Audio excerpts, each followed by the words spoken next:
opening the doors for artists such as Eminem, right? Who? Yeah, Eminem. Eminem. Was it? Who was it? Eminem. And Eminem. and they sold. Sorry, what's your problem? It's okay. Carry on. It's Eminem. It's Eminem. Eminem. No, Eminem is a sweet. No, that's an M and M. Yeah, this is Eminem. Eminem. Anyway, they sold. Eminem. They sold. Honestly, you are stupid.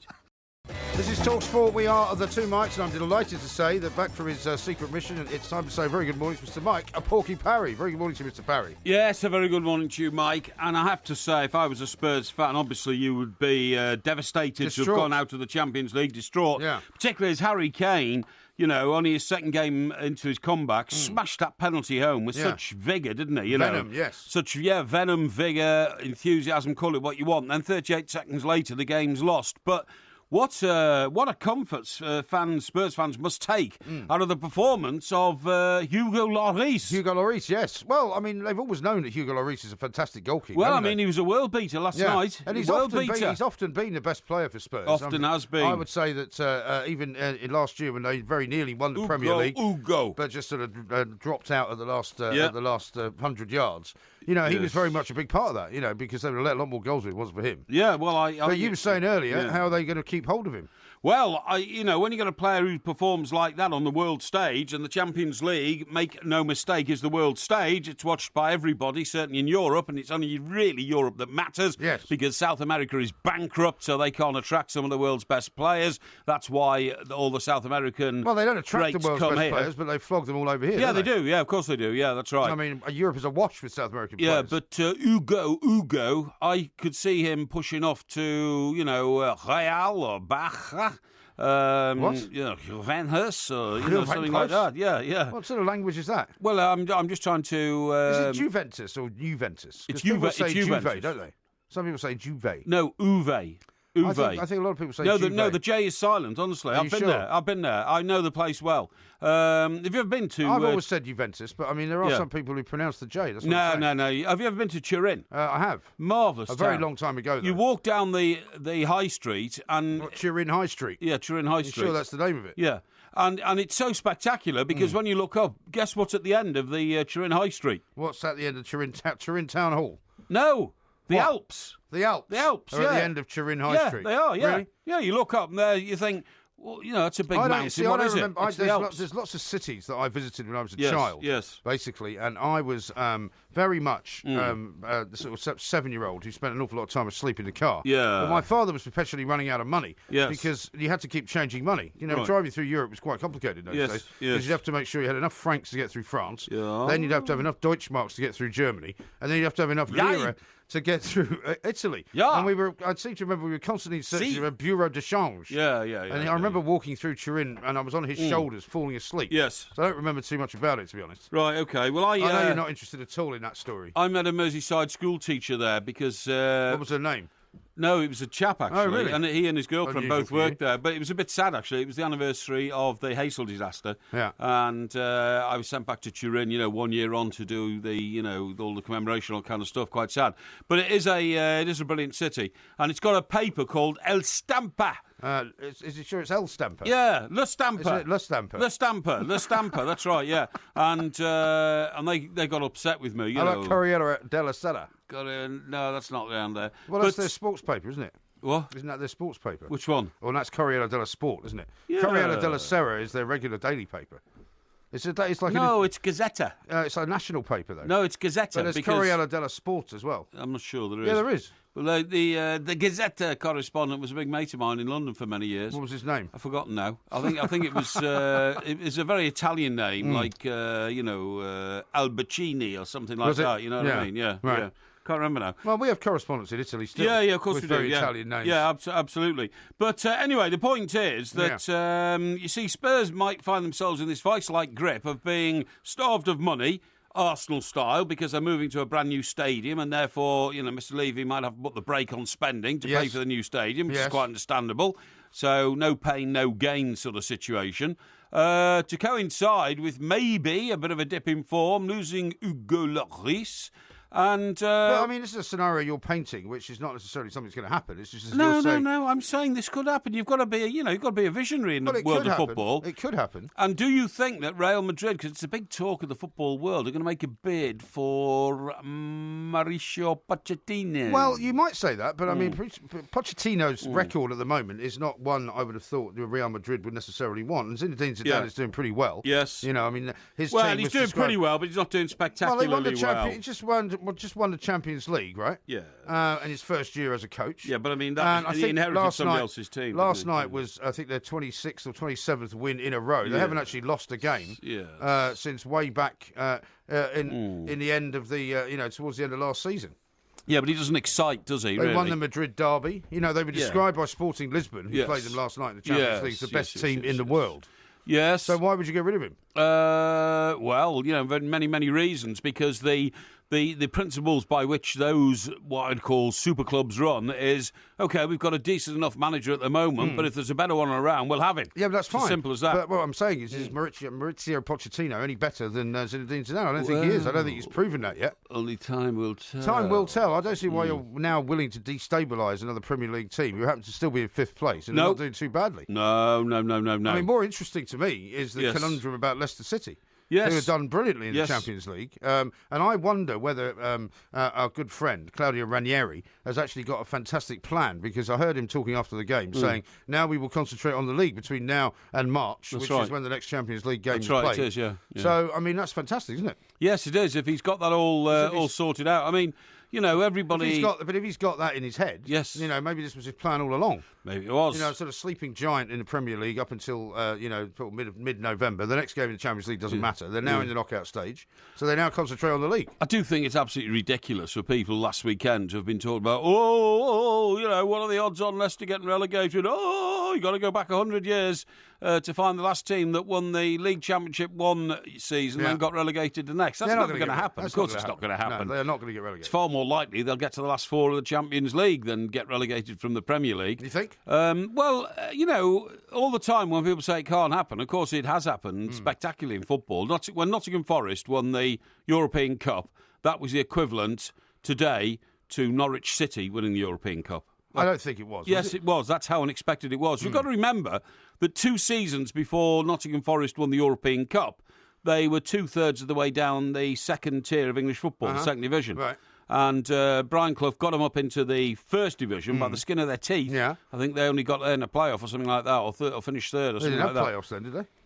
I think he must have finished third then in that case, or just scraped into third. No, you're absolutely right, didn't have playoffs, scraped into third. They won the First Division Championship and then won the... And in those days, only the winner of that went into the European Cup. Correcto. So, they did magnificently well. So why would you think it would be unexpected if you win Division 1 of the Football League in England, the top tier, that you wouldn't then go on to win the European Cup? Well, because they were so unfashionable in those days. Nottingham Forest weren't in the pantheon of great clubs in this country, let alone in Europe. Yeah, well, things changed. So that was the genius of Clough. Indeed, it was. Tinker says this, 5 minutes in, and Porky has already lost the plot. Very Italian, like a ham and pineapple pizza from Pizza Express. Sorry, why have I lost the plot? I don't know. I don't know what he's referring to. I don't know what he's talking to either. Probably he's never been to Turin and seen the magnificence of the Alps at the end of the High Street. Or the High Street. Yeah, exactly. Turin High Street. Yeah. It must have another name. Well, it'll be something like, Turin Bellemasser Avenue, or something like that. We'll see if we can find out what the main street in Turin is. Exactly. Thank you very much indeed. We've got loads coming up. It's Ask Porky tonight, of course. We're going to be talking to Rob Simone, paranormal expert, about why humans have only got about 1,000 years left. And Tommy Smith will be here to talk to us about the Champions League. Indeed. It's a wonderful night, you gotta take it from me. It's a wonderful night, come on and break it on down. It's a wonderful night, you gotta shake it for me. It's a wonderful night, come on and break it on down. It's a wonderful night, everybody can see. It's a wonderful night, come on and break it on down. It's a wonderful night, go ahead and release. It's a wonderful night, come on and break it on down. You know the music search engine need a tune-up. Soon as they out the gate, they all... Apparently Via Roma is the name of the street you're looking for. Via Roma, yes, that's right. Yeah, that's right. And there's also, because apparently, and you may not have known this, but Turin boasts one of the longest stretches of pedestrianised shopping street in the whole of Europe. Yes, I knew that. It's over a kilometre long. Yes, that's right, yeah. You don't? Did you go down there then, Via Roma? Yes, I did, yeah. Via Roma, yeah. I'm looking at the picture here. I can't see the Alps at the end of it. The Alps are at the end of it, honestly. Are you sure? Maybe they're looking the other way. Yeah, they would be looking the other way, yeah. They probably are. Yeah. Now, listen, I'll tell you what I want to talk to you about. What do you want to talk to me about? This Chelsea tractor of yours, right? It's not a Chelsea tractor. You keep calling it that. Yeah. So what I don't know why you're so obsessed with my car. Well, I'm not obsessed by it. Yeah, you are. But I mean, I introduced you to Jaguars, and now you think that you've discovered Jaguars. You did not introduce me to Jaguars at all. Excuse me, I had 3 Jaguar limos before you even thought about did not ever have a getting Jaguar limo. Oh, sorry? You had a Jaguar saloon car. No, Jaguar XF. It's a saloon car. No, it's not. Well, how do you make out it's a limo? Because it's bigger than a saloon car. No, there are 2 versions of it. There's one which is slightly longer and one which is slightly shorter. Yeah, mine's slightly longer and bigger. Yeah, but it's not a limo. It is. It is not a limo. Anyway, when I had that car, the magic trick I used to play on people was I used to say, I said, get in the car, it's open. And they'd walk towards it, and then they'd pull the handle, and it wouldn't open, of course, because I had the magic pass button in my pocket. What, you mean the key? The key, yeah. So but it was electronic key. Yeah. So then I'd say, it is open. They'd say, no, it's not. So then I'd walk up, and I'd pull the same lock, and it would open. I'd say, see, I told you it was open. Tell me how to open the door. And of course, the secret was, because I had the magic key in my pocket, that would trigger it. So your magic key opened all 4 doors, did it? Yeah. Well, that's not very safe, is it? I mean, that, I would say, is in many ways a sort of invitation to robbery. No, why? Because if you're walking up to your car and there's some dodgy character hanging around and he knows that you've got one of these magic keys, as soon as you get close to the car, he knows the doors are going to open. Yes. So he just jumps in. Well, there could be an opportunity like that. And as I said to you before, we did this at a stage show once, I would often carry my key around in an empty tin of peas. Yes. Because the evil hackers can actually intercept that signal from your magic key. Right. Your magic... And then store it somewhere and use it to open it later. Exactly. That's what they can do. Because that's what you want, really, isn't it? A lovely car, but when you have access to walking around near the car, you carry an old can with you. Well, I'm telling you what, it may not look very elegant, but it's the only way to save your car being robbed. But anyway, look, it's gone beyond that now. What's going on now? Well, what happens now is the Jaguar are now introducing a system of face recognition with your car. Face recognition? Yeah, and a tiny camera will pick up your face from up to 30 yards away and automatically open the car for you. See, isn't that brilliant? Well, I don't know if it is really. I don't think that's necessary. Yeah. I mean, what's wrong with just hitting a button and opening the door when you're right there? Well, that's what I've just told you that you can do with it. Well, no, with the Jag, you don't hit the button. Well, you do. That's what I do. No, with mine... The magic key didn't have a button. No, it just connected with the car itself. But I don't think that's a good thing. Yeah, well... I actually don't think it's a good thing, and I don't think facial recognition is a good thing either. Yeah, well, listen to this. The next thing you'll find somebody cutting your face off so they get into your car. I mean, this says you'll never have to lose your keys again. It says a system is being developed that will allow motorists to unlock their car using nothing more than their face or even...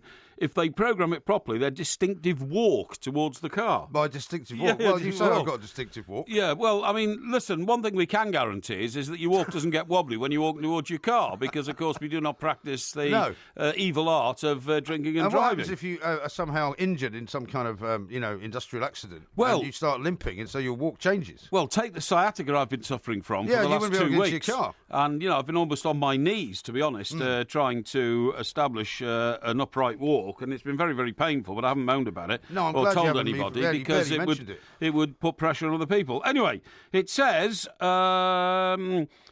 facial recognition or the angle of your gate will be analysed by a computer to detect when owners of vehicles approach and open the doors for them. Now, it says cameras mounted on the doors will film those walking or standing by the car and compare the footage with that saved on its computer. Yeah. So you have to do like a programmed bit of video, you see, to store on your computer, Well, I've got all these apps and things now that you can log into and you can switch things on in the car before you get in. You can put the you can set the air conditioning to make sure that it's, it's not really necessary, is it? Well, anyway, it says the technology could save drivers from digging out their keys when approaching their car and make it easier if they're carrying shopping bags. See, that's a great idea, that. Because, for instance, with my car, when you get within about 20 or 30 yards of it, you can automatically open the boot if you've got your hands full of bags. Well, how much do you have your hands full of bags? You don't buy more than one bag, do you? When did you buy, loads of shopping? When was the last time you bought, more than one plastic bag full of shopping? Last week. I went to Asda, I told you. Well, what did you buy for more than one bag? I bought 4 bags of stuff. Well, what did you buy? Bought a load of booze and brought it to your place. Booze? Yes, that's right, yeah. And you should put that in a box. It's easy to carry. Yeah, they didn't have a box. They literally didn't have boxes, so they put it in plastic bags. Right. And I bought things that are bulky, like bottles. Well, no. I got a real bargain, actually, for my cleaning lady. I got a giant packet of Daz, reduced from £8 to £4. Oh, great. Yeah. Giant packet of Daz. Yeah, which when I'm you say pretty... giant, what do you mean? Well, huge. The size of 4 London telephone directories. I once ordered online because I made a mistake. Yes. I once ordered a giant box of washing powder. Yeah, right. Because I normally use those little tablets. Yeah, you know? Sure. The little, what do you call those things? Capsules, right? Capsules. What I didn't realise was that not only did I order something which was far bigger than it looked on the online website, but it was also just powder, old-fashioned powder, which nobody uses. Yeah. It took me about a year to get rid of it. No, people do still use the powder, believe it or not. My cleaning lady Does she?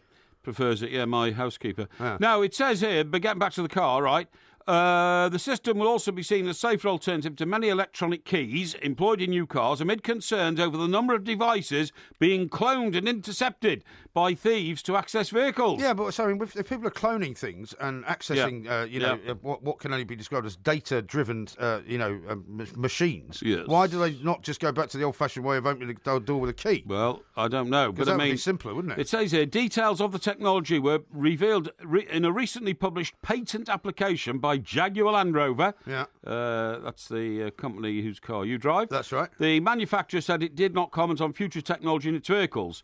It wrote in the patent, however, of its desire to improve vehicle functionality and design by the system of vehicle personalisation. Yeah. Car's owner would personalisation. Yes, that's right. The car's owner would be required to take a selfie, right? You've got to take a selfie and a video of themselves walking before uploading it to the car. That's ridiculous. 2 cameras on each side of the vehicle would then be angled so the car could spot someone approaching from the back or the front of the vehicle. Yeah. Stereoscopic cameras would provide a full 3D image, allowing the car to estimate how far the person is from the vehicle while analysing their movement. Right.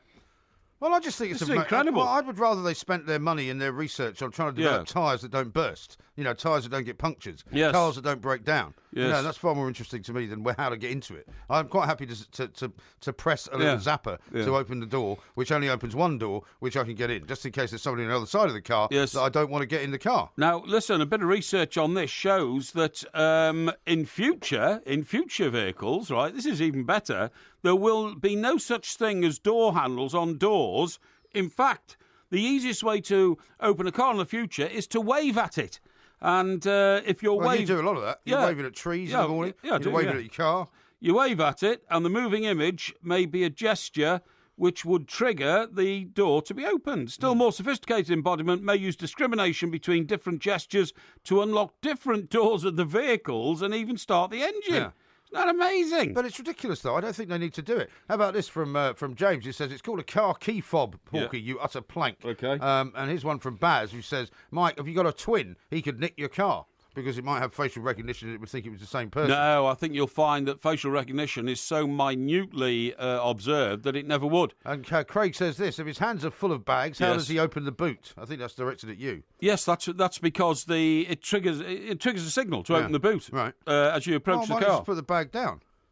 Don't need to. But again, I mean, I wouldn't want that to happen. I mean, there are too many parts of this country and many other countries where if you walk near your boot and it opens, you've got stuff in the boot. Yeah. Some guy, while you're standing there haplessly withholding, all your bags, takes the stuff out of the boot and runs off.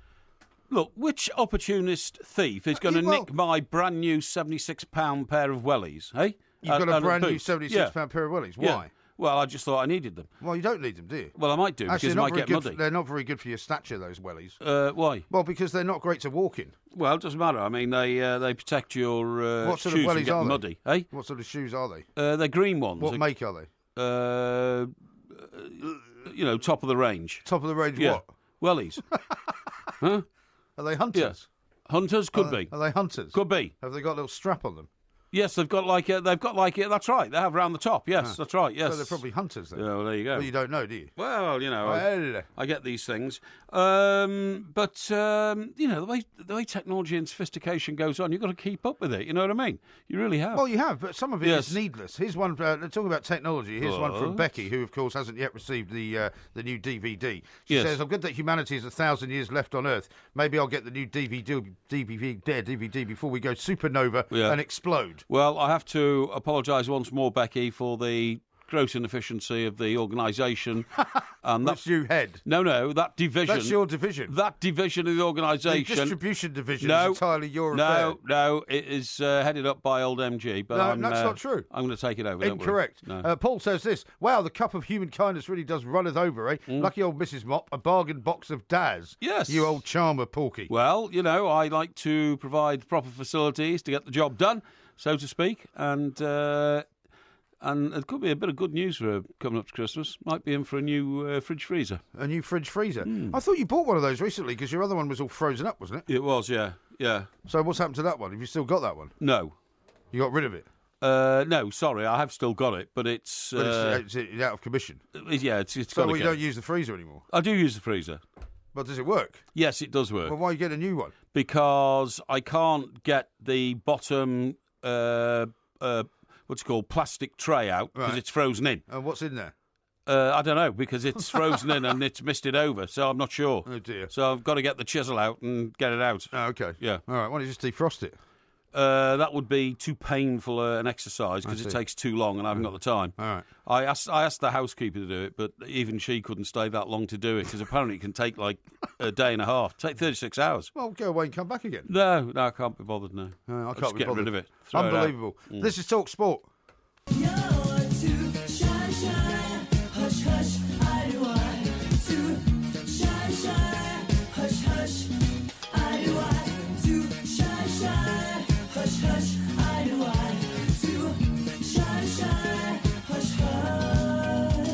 Great goal that guy scored, wasn't it? What? A great goal that guy scored. What guy? Lamar, yeah. Lamar scored the winning goal for Monaco. Yeah, exactly. So you just come out of the blue and great go. I mean, a lot of goals were scored tonight. You know, Well, who do you think's singing this? Hey? Who do you think's singing this? I suppose it's some guy called Lamar, is Correct. it? Yeah. Well done. Is Lamar like famous pop star? Yeah. From He's the so 80s. famous. Yeah, he's so famous that he once hosted a TalkSport Christmas party. Oh, really? Possibly one of the worst Christmas parties ever. You're joking. Yeah, He it was the didn't, one did in he? that nightclub in the middle of, I think it was Bedford Square, Manchester Square, I think it was. Manchester Just off Oxford Street, round the back of Oxford Street. Round the back of Oxford Street. And we got the place for the night, right? Yeah. And you go downstairs to it was that one? downstairs, Yeah, I It remember, was incredibly busy and full of people. That's and right. It was people from other parts of the organisation, from Liverpool and, Stoke and all that. Yeah, Warrington. Yeah. And the most ridiculous Good places, thing about by it... the way. I like Warrington and Stoke. Yeah, well, I'm glad to hear it. Yes. But the worst thing about it was that despite the fact there was nobody else going to the club apart from people who work for Talk Sport, we had to queue up outside for about an hour. That's right, in the cold. In the cold. Very, very cold. Because they were doing a security check. Oh, that's right, I remember that now, yeah. It was ridiculous. Well, but Lamar was hosting that party. Was he? Yeah. Was it successful? I would say not, particularly. Oh, no. That's a terrible thing to say. Now, James says this. What Zidane was part... What Zidane was part of the coaching team that rebuilt Real Madrid in the 2013-14 season. Yes. Zizou has helped Real to 2 Champions League titles. Well... And he said he definitely did not inherit it. He was part of Ancelotti's coaching team. Okay, well, that's one point of view. Well, it's a correct point of view. Now, how about this from Scott, who says, Porky waved at Everton, but that didn't go down too well, did it? It's just if I wave at a car, it will ignore me. Well, it can't because we have the technology. And Maxwell's got some advice for you about the freezer. He says, I defrosted my freezer in only an hour and a half using a wallpaper steam stripper. It did a grand job. Well, that's all very well, but I don't like doing half-baked jobs, you know. Half-baked? Now, listen, I've been suffering terribly with my back over the last 2 or 3 weeks. Well, you would admit that, wouldn't you? You've tried not to mention it much. I've tried not to mention it much, but I mean, yeah. it's crippling sciatica, and it can be... But I've developed a new exercise regime. Bit of squatting. Yeah, you mentioned this last night. Yeah, bouncing on my knees. Mild squatting. And I tell you what, somebody thought I was a bit mad the other day. You're not doing this out in the street, are you? No, I'm not doing it on the street, but I tell you what happened. I got a tram the other day, right, because I had to go over to a certain part of Surrey on my secret mission, which is a daily occurrence now and taking up an awful lot of my time. Yes. You wouldn't believe that I can come in here and be as sparkling as I am after the day I've had, to believe me. But, I just get on with it, you know what I mean? Yeah, of course, yeah. But anyway, what happened was, it was great, because on this tram, there was a... What tram? I was on a tram. Are you sure you're not giving away sort of a location here? No. There's loads of trams in Stockbroker Bell. No, there aren't. All right, well, it's on a tram. There's only one tram in Stockbroker Bell, anyway, sorry, and it's not Stockbroker Bell either. Anyway, I reach up to get the strap, and hence the word strap hangers in New York, Strap obviously. hangers, yeah. People know. But then I went higher and got the rail, and I stretched myself, and I took my feet off the ground. Really? So I was swinging. So you do like a pull-up type thing? Yeah, like a pull-up type thing. That's absolutely right. And Was it very busy, this particular tram? It was busy-ish, but not too busy. Right. And the effect of stretching my back and letting my legs dangle without them being on the floor was quite dramatic, to be honest. Must have been quite so dramatic. So I hung looking. there for about 30 seconds, let myself go, gave myself a breather, and did it again. So I was actually exercising on this tram, and it was. You weren't brilliant. arrested. No. It was. I don't care what people think if I'm trying to fix my back. But anyway, the reason Are I'm you sure about that? What? Are you sure you don't care what people think? No, I don't care what people think. You strike me as somebody who does care what people think. No, not Which at is all. why you're all saying you've got top-of-the-range wellies. No. Top-of-the-range fastback Mercedes. No. You know, property portfolios and all that. When I know I'm in the right, I don't care. Now, the reason I mentioned all this... When was the last time that happened? Hey? When was the last time that happened? What happened? When you were in the right. It's a regular occurrence in my life. Right. Now then, what I was going to say was this, right? Yeah. One of the reasons why your back can sometimes go is because you've got the wrong shoes on. Yeah. Or you change shoes. Well, this is why I'm saying your wellies might not be the best investment because, technically speaking, they are not very good for walking long distances. Yes, right. Now, listen to this. Normally speaking, when you buy your kids new trainers or something like that, in fact, I bought your boys some trainers. You did buy them some trainers. They were very grateful for them. Yes, they were, and they sent me a very nice note. Thank you very much indeed, chaps. That's very kind of you to bribe them into liking you. But anyway, now the problem is that you're tempted always to get them, like, as much mass of them as possible. Ooh, look how comfortable they are, you know what I mean? What do you mean as much mass? Well, we human beings look at a pair of trainers and think the deeper and more sort of luxurious the sole, the more comfortable they'll be, and the better they'll be for your posture. Not necessarily true. It's not necessarily true. Same with bicycle saddles, isn't it? I mean, you look at a nice soft bicycle saddle, and you think that would be good for cycling a long distance because it'd be more comfortable, but actually it's worse. Ugh, don't talk to me about bicycle saddles. I mean, for goodness sake, some of them are so thin they cut you in half. Now then, I don't want to think about that. No, I don't either. Horrible either. Image you've just given me. Yeah. Now then, so what I've done is I found from one of my science journals, running shoes with padding on the heels and sole are worse for the feet than trainers with minimal cushioning. Right? Yes. People are misguided if they think buying running shoes with more padding means a lower risk of injury, and this is a warning from sports scientists. Is it? Humanity evolved to run barefoot, and scientists believe that shoes with minimal padding encourage a running style that has less impact on the joints. I think that's probably true. I mean, if you look at the shoes that professional runners wear, they do tend to be much less padded. Of course they do. Do you buy padded ones or not? Yeah, for walking, though. What's the difference? Well, the difference is posture, you see, and what it's all about is taking the support of the body off the balls of your feet. Yeah. Okay? Yeah. Now, the lead researcher is Dr. Hannah Rice of Exeter University. You told me in the past you've got flat feet, though. What I do is I tend to get insoles which build up the arch in your foot, or support the arch in your foot. Okay, arch support. It's called arch support. Yeah, that's right. Yeah. Now, now it says here. Well, doesn't that mean that the top part of your foot is artificially pressed against the top of the shoe? No, the ceiling of the shoe. It means it's supporting the under part of the foot, which is vacant. If you see what I mean, well, vacant space. Vacant. I'm not going to respond to childish gibberish. Yeah, right. Now then, it says a study of 29 runners who used trainers with both conventional and minimal padding found that those in the latter shoes, that is the minimal padding, landed more softly, creating less impact on their bones and joints. And it's all about those who run on the balls of their feet in shoes with minimal padding land more softly than those who use conventional trainers with thicker soles. Yeah. How about that? It's all pretty obvious stuff, this, isn't it? No. Did you not know about it? Well, look, people go around buying, these blinking trainers with 2-inch deep soles all the time, don't they? Thinking, wow, that's maximum protection to the body. But it's not. It's not. It's actually giving you a worse posture and a worse deal on your joints. Okay? Okay. So I'll let you know that. This from Richard. He says this: Porky can't tell the shoes he wears, he can't defrost his freezer, he can't tell the truth. Hashtag, who are you? Who are you? Yeah. And this from James. He says, Porky's car future nonsense is mad. Wave into your car, get in your car. I thought MP's bird brain theory was mad. Why are people so unwilling to take on the progress of science. Eh? Well, Captain Jamtart says, I can just see Porky coming out of Asda with 4 bags of fish fingers waving at random cars.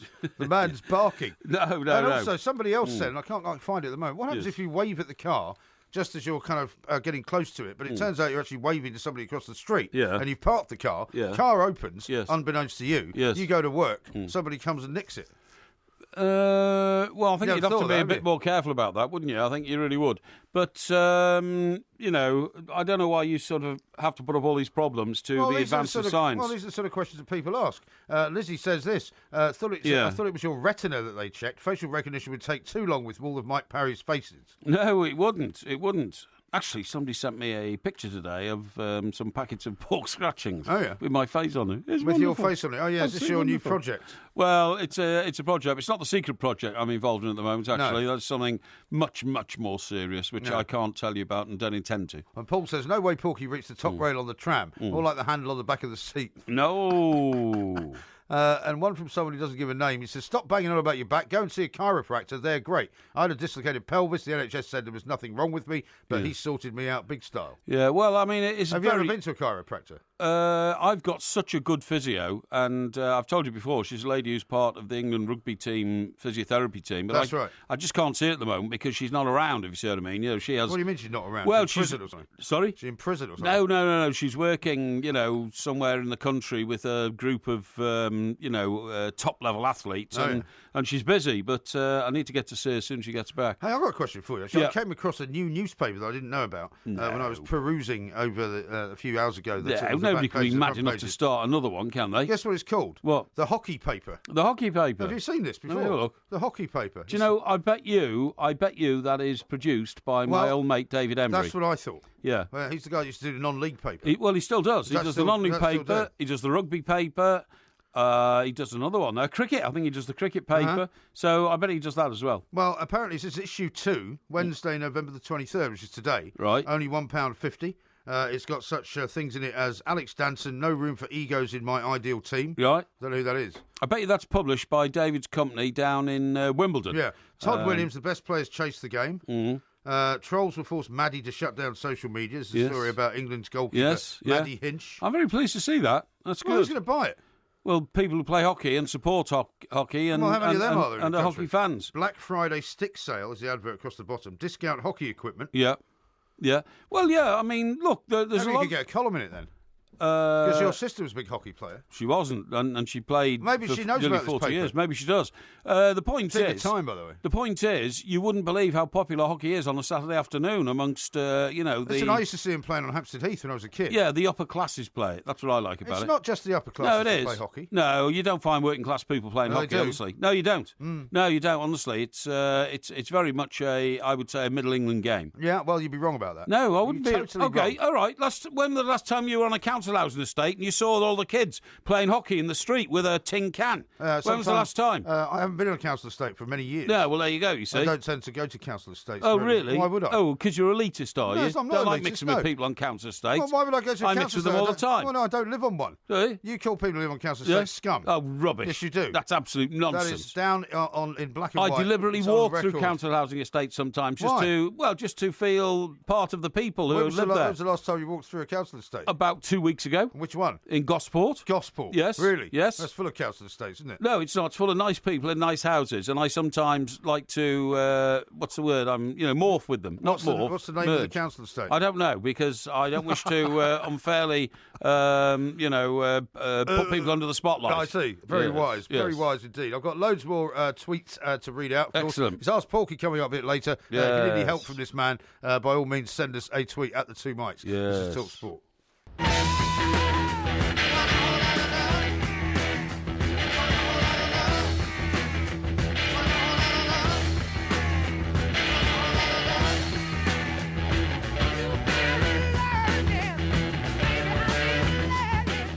Ian in Rossendale says, when Porky was swinging on this tram, did anyone throw him a banana? Well, that's very nice, isn't it?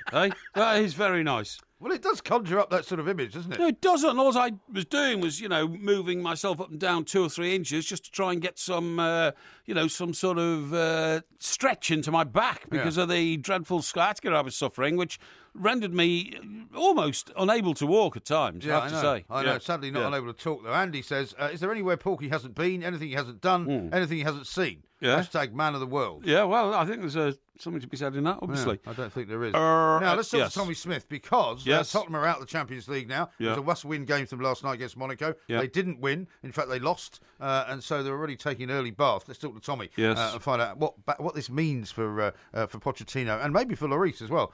Tommy, a very good morning to you. Welcome to the show.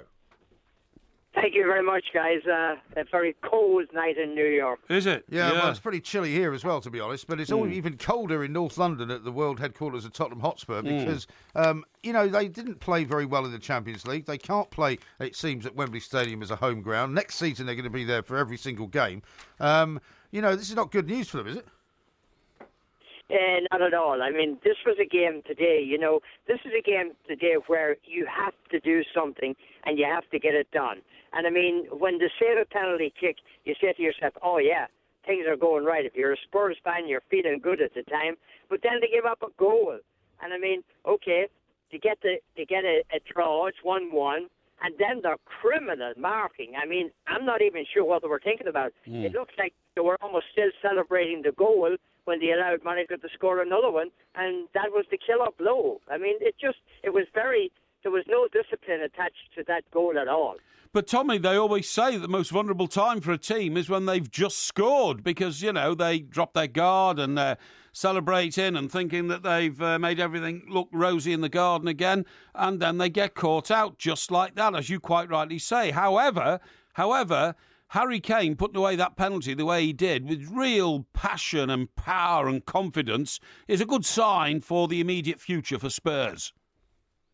Oh, yeah. I mean, there is no question that Harry Kane is the real deal. Yes. I've been talking about him for a while now. And, I mean, there's not a question in the world about this man's ability. And, he's only just going to keep growing and growing. 2 goals on the weekend, 1 goal in his first game back after that injury. Unfortunately, had an injury which didn't help Spurs at all because they probably would have had a few more wins in the win column. But that's the way you have to deal with it. But Harry Kane is going to carry this team, and I am sure that there are going to be teams knocking on the door looking for Harry Kane. But the fact that you're out of the Champions League, hey, it's not a good result for Spurs or Pochettino. No. It's not. What about Lloris? I'm sorry, Mike. What about Lloris, Tommy, the goalkeeper? If somebody's going to come looking for Harry Kane, I bet you more people become looking for a goalkeeper who was utterly outstanding.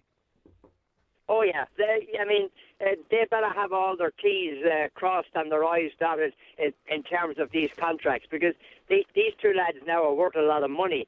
Now, whether Spurs will decide to offload them, I mean, because they come looking for them and maybe throw wads of money at them, does that mean that Spurs have to get rid of them? I mean, if Spurs have an idea that, hey, we want to be the top team in North London, we got to keep these 2 players. We can't be selling players like this. I mean, they have sold enough of players over the last 10 years, where they could be a really good team. I mean, they have the makings of being a very good-looking team this year. They have, but then they had the makings of being a very good-looking team last year, and then it kind of all fell away at the end. I mean, do you think that their performances are being masked in a way because they've been so good defensively, and suddenly now if they start letting the odd goal in, then because they're not scoring enough, it could be a problem for them in the Premier League? Yeah, it could be a problem for them, but if you have Harry Kane on your side and you say to yourself, okay, he can score, and okay, we give up one, we're just going to have to do what a lot of teams do it nowadays, and that is score more than they score. I mean, the defence has been very good up until now, and okay, there was a few cracks in it this last 2 or 3 weeks that showed a few cracks here and there, but I don't think it's that big of a concern. I wouldn't think it's that big of a concern. And the fact that you have somebody up front who can score, that is the main thing as far as I'm concerned. Well, talking about goals being scored, what about that Borussia Dortmund game? That was mad, wasn't it? Crazy. Unbelievable. I mean, it was like a cricket score. I mean, 8 goals in the Champions League game. And this kind of goes and points towards Dortmund being a very good team because over the weekend, they happened to beat Bayern Munich 1-0. So you come off a 1-0 victory and you score 8 goals like this. I mean, this was some performance by Dortmund. It really was. What about Leicester? What do you make of their performances? Because they've obviously been different in the Premier League than they have in the Champions League. They've topped the group. They're hoping to go as far as they can. How far do you think they can go? Yeah, well, once you get into the groups, once you get out of this and get into the knockout stages, all you need is a break here and there to get a long way. I think if you look at Leicester at the moment, I think they have more points in the Champions League than they have in the Premier League, which is absolutely incredible. I mean, it shows that they have put all their eggs in the one basket, and hopefully that basket is not going to break too soon for them because, they could use another round or two in the Champions League. I mean, from here on in now, it really gets tough. It really gets tough. But, if you get a break, if you get a good draw, hey, you never know. You never know. This is a team that plays for one another, and this is a team that just doesn't give up. No, exactly right. Yeah. And tonight we've got Celtic taking on Barcelona and Manchester City playing as well. That's live on TalkSport. And, of course, the story coming out of Manchester City, Tommy, is that Vincent Kompany may be out for a year with his latest injury. His hopes of reviving his career and making the comeback that everybody's been anticipating and savouring looks as though it might have come to an end. Yeah, I would think, and you don't like to talk about somebody in this respect, but I would think that Vincent Kompany is looking very much at the end of his career. I would say so. I'm told the injury has very difficult to come back with, and now the second injury he has, I understand, it's not the one that was injured before. No. It's a new injury. So it is. It's knee ligament. Is a real Yeah. problem. Yeah, I know. It's a real problem. Very sad for the lad. Everybody talks about everything that's happening in the city. What about the fact that Pep Guardiola doesn't play Yaya Toure, and then he does play him, and he scores 2 goals for him? Well, exactly. Well, people have been saying things on TalkSport about that, does this mean that he is, in fact, a massively brilliant man-manager? Because he gave for all the world the impression that he didn't fancy Yaya Toure, that he thought that he was not a player that he wanted in his team, that he didn't try hard enough, and maybe he's turned this guy around. Yeah, I mean, you can sell it any way you want to, can't you? I mean, a guy that doesn't want his players to have sex after midnight, I'm not sure what way you Well, he did deny that. He says he's denied that. In fact, he went further than that. He said that's not true. That's what Samir Nasri thinks. He said, I actually like to have sex as often as possible before they play. Preferably with their own partners, obviously. Indeed. I like that line. Yeah, I like that line. That's very good. Now, what about Arsenal and PSG? Everybody seems to be making Arsenal a big favourite for this. No, I don't think that Arsenal are that big of favourites. I mean, they should be favourites. I mean, they should be favourites going into it. I mean, Arsenal have had a pretty good year, but again, you have that little thing that creeps into them, I mean, you talk about Yaya Toure. Is he the man now? Is Wenger going to say, okay, Giroud is the man now for me because he comes on? And, I mean, the knock on him has been kind of the same as Ronaldo. Oh, he doesn't score important goals in big games. Well, I'll tell you one thing, that was a pretty big game at Old Trafford where he came on as a substitute and he scored a goal. So now what does he do with him? I mean, is he now the man that's going to be leading the line, or is he going to make changes? I mean, there's big decisions to be made here.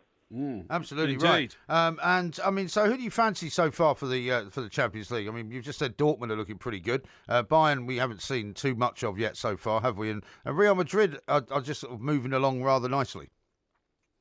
Yeah, I think that limping along could become into a kind of a little canter, and by the time the Champions League comes around to the business end of it, it could be a full-on race.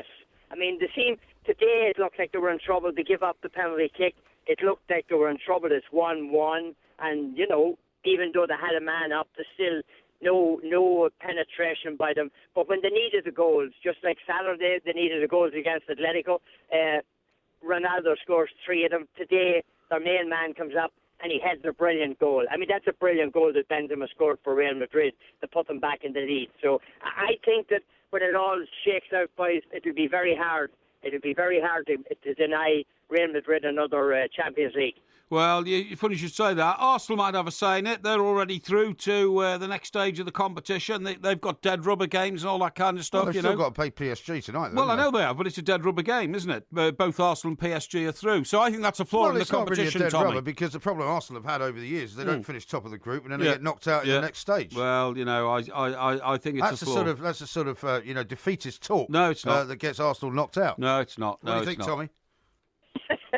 You guys are going to argue about that one, let me tell you. But Arsenal look pretty good this year. I mean, do they look good enough to win the Champions League? I don't think so. Mm-hmm. Maybe they do, but I don't think so. Yeah. No, I watched a bit of Real Madrid last night, and they look very good to me. But listen, Tommy, thank you very much indeed. Thank you, Tommy. ESPN, giving us the lowdown on his views. Got a pretty legendary name, hasn't he? Tommy Smith, yeah, absolutely. There's Tommy Smith, who was the famous athlete who made the Black Power protest in Mexico, I think. There's Tommy Smith, the Liverpool captain. Exactly. And wasn't there a Tommy Smith... Was he a cricketer or something, or another athlete? There's probably. I mean, it's quite a common name, Tommy Smith. So his is with a Y, though. Yes. If your surname was Smith and you had a son, why would you call him Thomas? Why wouldn't you? Well, because there's loads of other Tommy Smiths around, aren't there? There's loads of Mike Smiths. Yeah. There's plenty of John Smiths. Yeah. But I mean, I would change his name to something that was so completely distinct. Like what? Nathaniel Smith. Nathaniel. Yeah. Or super. Then you could send him to Eton and he could become an actor. You see, you hate it, don't you? I hate what? You hate anybody trying to be distinctive, No, trying to be a bit different and all that kind of stuff. You really are, honestly. I've got a very distinctive first name. You I just don't really use are. You know, just because you can't aspire to great things in your life, you just like to mock anybody who does. Huh? What? You do. What are you talking about? I mean, if I had a son... If I had a son, well, you don't have a son, do you? You've never had a son. You've never been able to father a son. You've never been able to find a woman willing to stay with you for long enough to actually get pregnant from you. If I had a son, his first name would be Horatio, because... Horror story, maybe. No, Horatio, because there wouldn't be another Horatio Newton Parry in the whole of the world. Horatio Newton Parry. I'd reintroduce my... He'd get pummeled every day he went to school. No, I'd reintroduce my my historic family double-barrel name. Yeah, right. Horatio Newton Parry, wouldn't that be great? Yeah, it would be fantastic. What a plank. The Plank Junior. This is Talk Sport.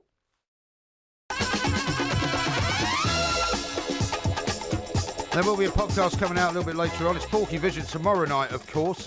Secret project we're allowing for that sort of thing. But going back to the car, I've got some good tweets here. Joshua says, Noel Edmonds can't believe his luck. He's just inherited a brand new Merc thanks to facial recognition.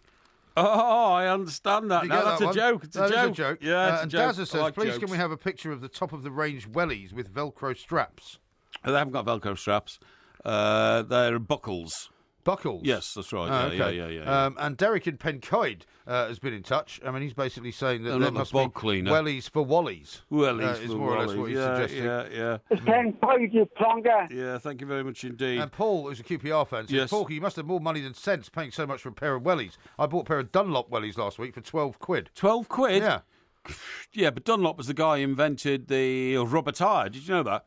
Yes, I did know Alfred Dunlop? Yes, I did know that. Yeah. I think my wellies actually cost about £4 or £5 from Tesco's. 4 or 5 quid? And I actually use them a lot because walking the dog around the field and everything, wellies are the only thing you can wear. Yeah. Do you think you're ever going to clean your car, by the way? You know, this new jalopy of yours. Am I ever going to clean it? Yeah. Well, there's not much point in cleaning it this weather. Well, it's mud spattered. Yeah, of course. I live on a farm. Don't you have any pride in your...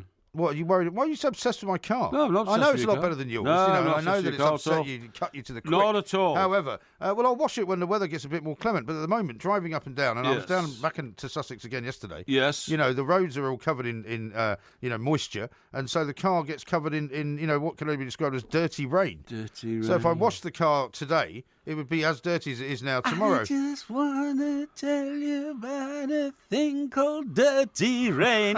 Dirty rain, dirty rain. Now, I've got some news for you. Yeah, go on. You've actually been right once already in this show. Thank you. That hockey paper, which has been launched, and it's now into second week of publication, is indeed produced by our old friend David Emery, there you go. who is the editor-in-chief. It is fronted by former Telegraph correspondent Rod Gilmore. Oh, yeah, I Rod. think I know him. Rod, yeah, I know. The hockey paper will feature renowned columnists such as Simon Mason, Nick Irvin, Becky Middleton and Todd Williams. Todd Williams, yeah. Who was that years ago? I think when I was in my 20s. Oh, yeah. There was one... Decades ago, you mean? There was one great...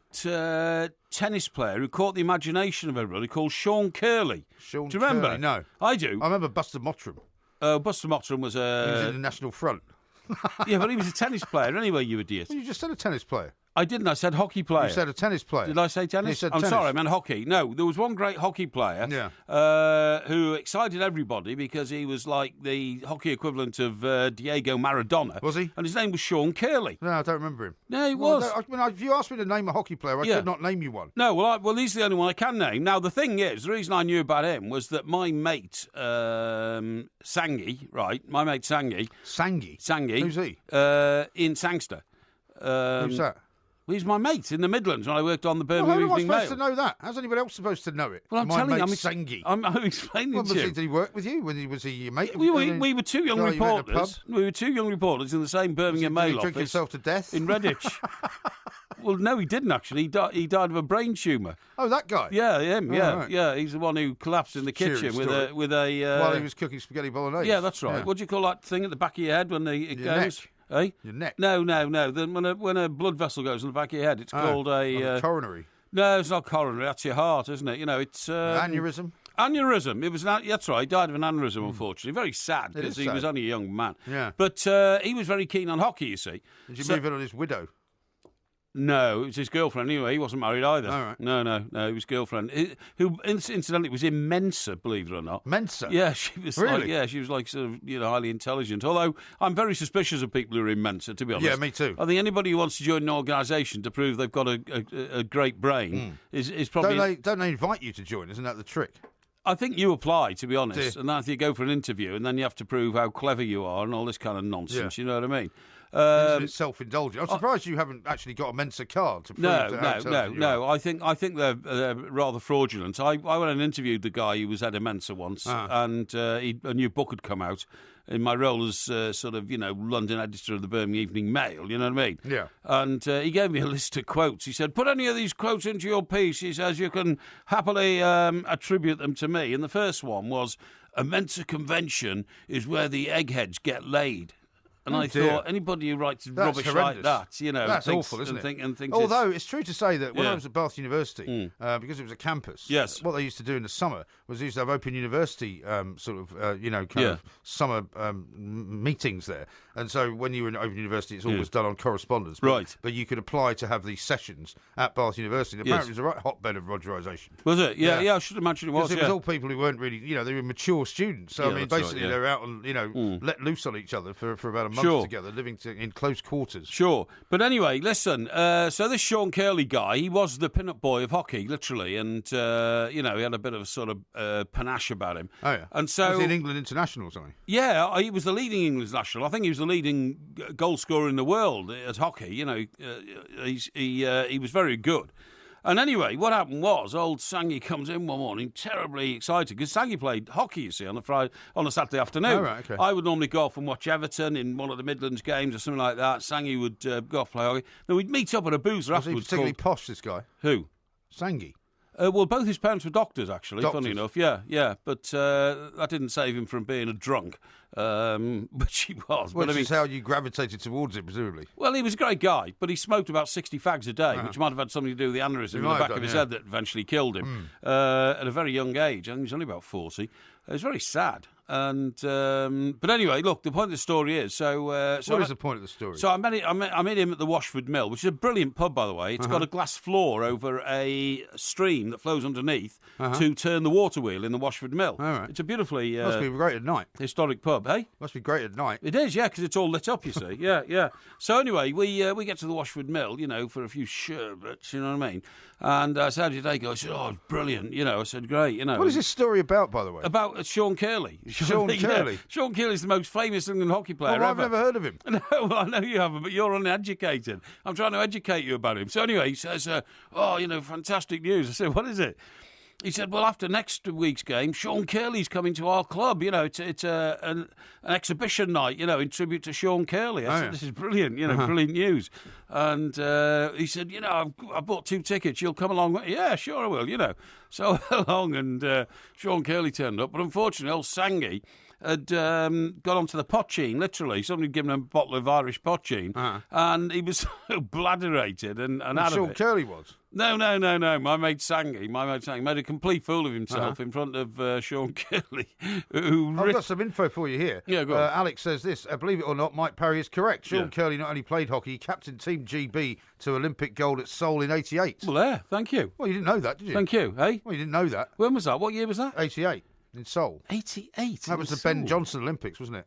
Yeah, but I knew Sangy in 78, so it's 10 years earlier. You must have spotted him very early on. Well, maybe he wasn't Olympic, maybe hockey wasn't in the Olympics back then. No, maybe it wasn't. But anyway, it was. He was the only pin-up guy in hockey I've ever come across. So. Well, thanks for sharing that. Yeah, well, I thought I'd let you know because the extent of my knowledge sometimes amazes even me. And to be was honest. Sean Curley a posh boy or was he working class? Yeah, he was all right. He was okay. He was working class. Yeah, normal lad. Yeah. I thought you said working class people didn't play hockey. Well, no, they don't play. No, what I'm saying is, you don't find kids on council estates with hockey sticks going around bashing tins around like lads on council estates go around kicking tins around. Well, they do in different parts of the world, actually, because, for example, in the subcontinent, it's a very working class game. In India, it is, yes. In Australia and New Zealand, very working class game. It's the same in America. They play ice hockey and they play street hockey. Yeah, but that's ice hockey, man. That's not the hockey I'm talking about. They used to play street hockey around the back of the White House. You know that bit where the press entrance is? Yes, I do. Because that part of the Rose Garden.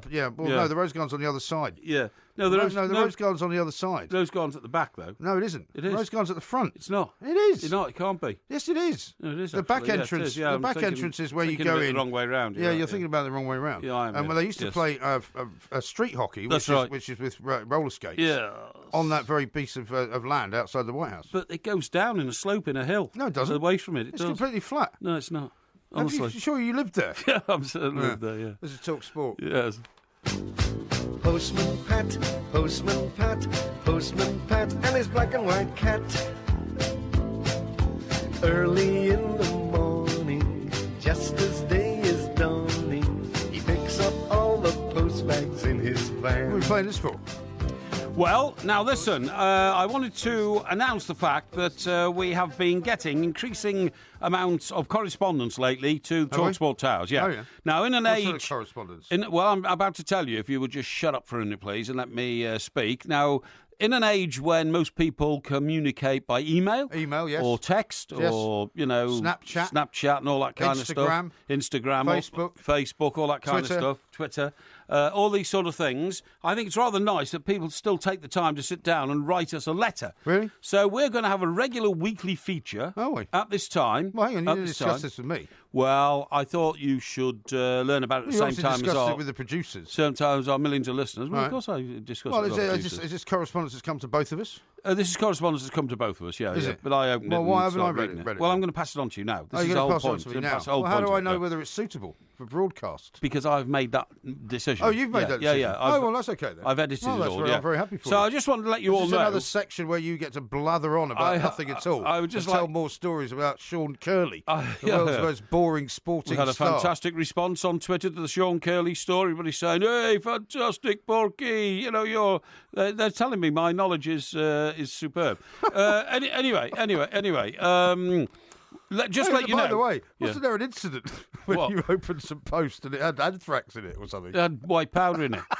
People trying to scare me. I don't get scared easy. Well, so this is now the first time you've actually opened post since then. When was that? That was years ago, right? Yeah, it was years ago. I've had somebody open posts for me ever since. Anyway, listen, what I was going to say was, so this time... What are you laughing at? Because you've suddenly forgotten about that, haven't you? Yeah, I have, yeah. Well, I'm just hoping nobody sends me any anthrax anymore. We live in very dangerous times. You've now just invited people to do that again. Well, of course they won't, because we have millions of sensible listeners. Yeah. Now, the point is, you want to send us a letter, then this time every week, we'll read out the best letters, because we think it's time to revive the art of letter writing. Now then... What address do they send this to? They send it to the two mics, Talk Sport... hang on a minute. I've got it written down here. It's 18 Hatfields. Good job. That's Hatfields. Yeah. London. Yeah. And then SE1, well so that's South East 1. Yeah, and then the rest of the postcode's easy to remember. Bearing in mind the business we're in, it's SE1 8DJ. Very good. DJ as in disc jockey. We're not disc jockeys. We don't play music. No, but some of them are Virgin. Yeah, we do. We have a few disc jockeys in the building, so that's easy to remember. So that's the two mics, TalkSport, 18 Hatfields, London SC18DJ. Now then, the first letter tonight, we've had quite a few. I've only got time to read a couple, actually. Okay. The first one comes from a guy called, or gentleman called, listener called. It's like some kind of Diddy David Hamilton thing. No. Ian Thirlwell. Ian Thirlwell. Yeah, now he comes from Hampshire. Does he? Well, don't give his address away. No, I won't, but he comes from Andover. Don't say where he lives. It doesn't matter. Well, now it does matter. He may not wish that to be made public. Well, Andover's quite a big place. A lot of people live there. You've just given his full name and his town. Well, he won't worry about it. Don't worry. Right, we'll just call him Ian, okay? Just call him Ian. Okay, yeah, forget what you heard before. Yeah. And he doesn't live anywhere near Andover. No, he doesn't. No. And in Hampshire. No. So, anyway. Anyway. So, it says here, Dear Porky. Yes. This is from Ian from Hampshire. So, I think he said it's to both of us. Yes, it is, but this is addressed to Dear Porky. Well, so it's not to both of us then, is it? No, it concerns you. Concerns me. Yes, it says... What does it say on the envelope? Who's it addressed to on the envelope? I don't know. I didn't open the envelope. Somebody else did. What do you mean you didn't open the envelope? What's it say here? Oh, it says Mike Porky Parry, Talk Sport. There you go. Now then, so it says, right, Dear Porky, old MG shirts. Yes. I thought it was a great idea of yours to put name tags in old MG shirts to provide a small theft deterrent. I'm therefore sending you a number of name tags to present to old MG. Uh-huh. I hope you catch the scumbag who stole the shirt. By the way, how's that going? Well, they haven't caught him yet. The police have finally got around to interviewing the woman behind the counter about it. Yes. About a week ago. Right, which is about 2 months after the event. Yes. And, they don't seem to be any closer to nailing the culprit. What about the compensation claim? Compensation claim has been put in. Right. I've told them that since I had to go and buy a bunch of shirts the other day. Yes. 5 shirts I bought. Yes. For about 250 quid. Yes. I said, if you recompense me for that, I'll call that a day. Okay. I'll be quite happy with that. And what was their response to that? They said, yes, we just have to wait for the police investigation to come to a final conclusion. In case they recover them, yeah. And to be fair, I've been using this place for a very long time. Yes. And I trust them, and, I don't think they're ever going to... They're not going to shut up shop and disappear in it overnight. Have you had shirts cleaned there since? Yeah. Oh, I see. So you still patronise them? Oh, yeah. Oh, good man. Yeah, absolutely. Right, anyway, so it says, I hope this helps. Now, I'm going to now hand you what I think is a quite remarkable piece of needlework, I suppose you could call it. But definitely... Needlework? Yeah. Are they like the things you used to put in your school uniform? Well, I suppose it's what my mum used to put in my school uniform, so you didn't lose them at PE and all that kind of stuff. But if I just show you here, I mean, these are quite special. Look, here we go. I'm going to present you with these. You have a look at them, see what you think. But they actually say, here we go, Mike Four Eyes Graham. Mike Four Eyes Graham. That's Mike Four nice. Eyes Graham, yeah. Yeah, but I mean, at least it's very distinctive, isn't it? Mike Four Eyes Graham, yeah. Mm-hmm. I'll tell you what I'm going to do with these. I'm going to tear her up. What are you doing? I'm tearing them up, chucking them in the bin. That is a disgrace. Who's it going to be Four Eyes? But that's a joke. I'm not. No, that's I'm a laugh. No, I'm not entertaining that sort of abuse. Why should I take that sort of abuse from some guy who writes to you I think it's in order to sort of make it worse for me? But I mean, I'm traumatised by the fact that my shirts have gone missing. Yeah. The fact that somebody stole some of my favourite shirts that I've had. Yeah. That I've paid an awful lot of money for. And, he thinks he's going to make a joke out of it. But I think young Ian now's going to be heartbroken that you've dissed him on air. Well, he should have not put Four Eyes on it then, should he? Come off it. They were beautifully sewn. It was a bit of a laugh. I mean, really? Oh, you think so? Have you got no sense of humour? I don't like being called Four Eyes. I don't mind you calling me that, but I don't mind other people calling me. Well, I mean, I'm shocked. You get lost, Ian. I'm not sure this feature's worth doing, to be honest. Why not? Well, I mean, we've got any more posts? Yeah, we've got more posts. Have you got anything that's not abusive? Throwing insults at our millions of listeners. Well, you don't think Four Eyes is an insult? Of course not. It was a joke. No, I mean, Four Eyes is not an insult. People call me Porky. I don't get all upset about that, do I? Well, that's because you like being called Porky. No, I neither like nor dislike. The point is, it just stuck to me, so you just take it in good grace. Uh-huh. Now, the next one is from Margaret. Okay? Margaret. Yeah. Okay. Where does she live? Well, to be honest, I'm not sure. Liverpool. Okay. I think it's Liverpool. Okay. She might be actually praising us for our show in Liverpool. Okay. There's a Liverpool connection here somewhere. All right, good. I'm glad you've read it first. Well, yes. Now then, so she says, Dear Mike Parry and Mike Graham. So that's rather so nice. that one is actually addressed to both of us. Hey? That one actually is addressed to both of us. Yes. And she calls us the Cupcake Kings. The Cupcake Kings? Yeah. It's quite hard to say that. Cake Kings, Why Cupcake Kings? I don't know. Did we do something about cupcakes or something? No. No? Okay. Well, cupcake is a sort of term of endearment in America, isn't it? Well, it's either that Call or it somebody is a fairy cupcake. cake, isn't it? We call them fairy cakes in this Yes, no, country. but I mean, if you refer to someone as a cupcake, Yes, it's that's usually right. a term of endearment, My isn't it? little cupcake? Yeah. Oh, I see what you mean. Yeah, could be. Right. Now, it says, glad to hear that you had a fantastic time in the pool of life on the 4th of November. That was right, wasn't it? Yeah, 4th of November, yeah. I heard you both on the radio a few days later, and I thought I like Mike Graham's karaoke version of Don't Look Back in Anger. Thank you very much. It's an Oasis classic, and it was very good. Yes. 9.25 out of 10. Excellent. And the quarter makes all the difference because it means it's more than 9. Yeah. She's no fool, this woman. Yeah, that's right. I hope Mike Parry's practising his karaoke singing for the next visit to Liverpool. It's all good fun. Also, I enjoyed Mike's...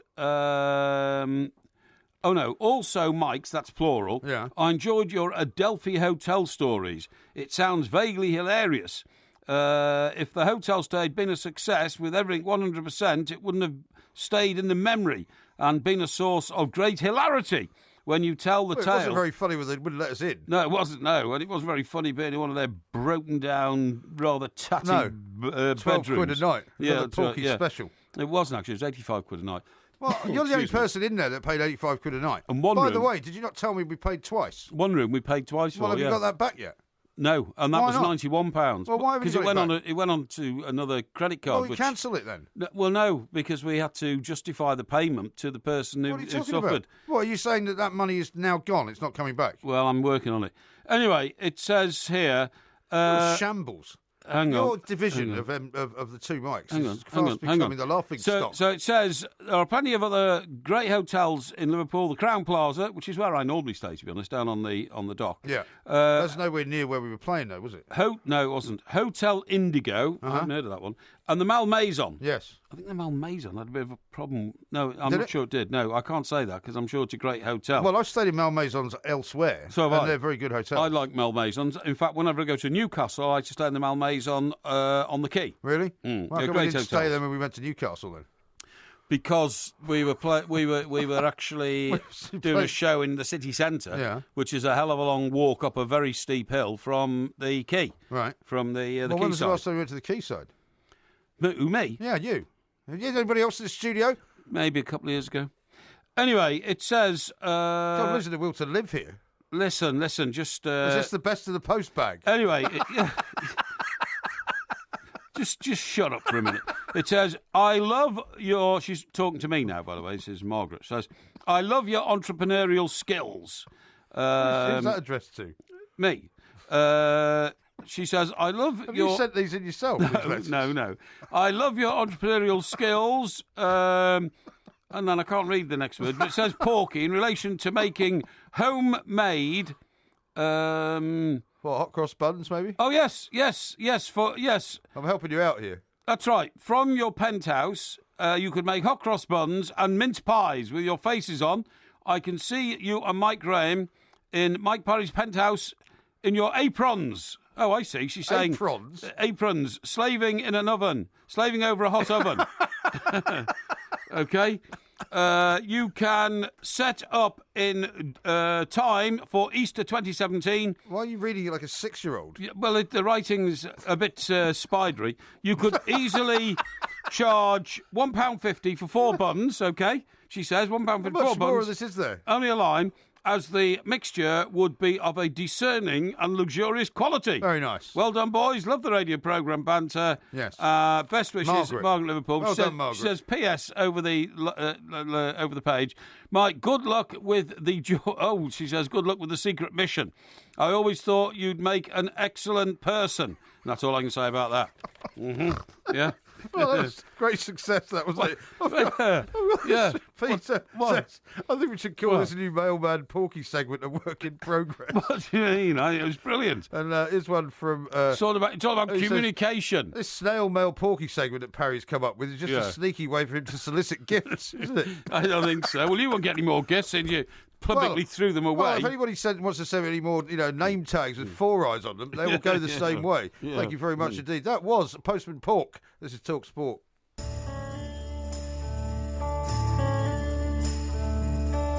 This is the end, beautiful friend. This is the end, my only friend. The end of our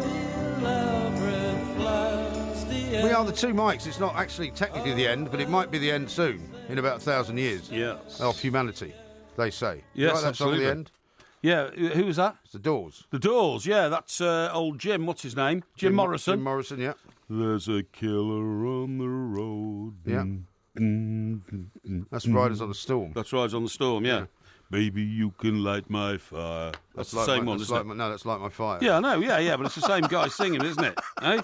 Well, actually, Jose Feliciano used to do that as well. Yeah? Yeah, him? well, I think Jim Dawes did it better. Jim Dawes. Yeah, Jim Morrison of the Doors. Jim Dawes.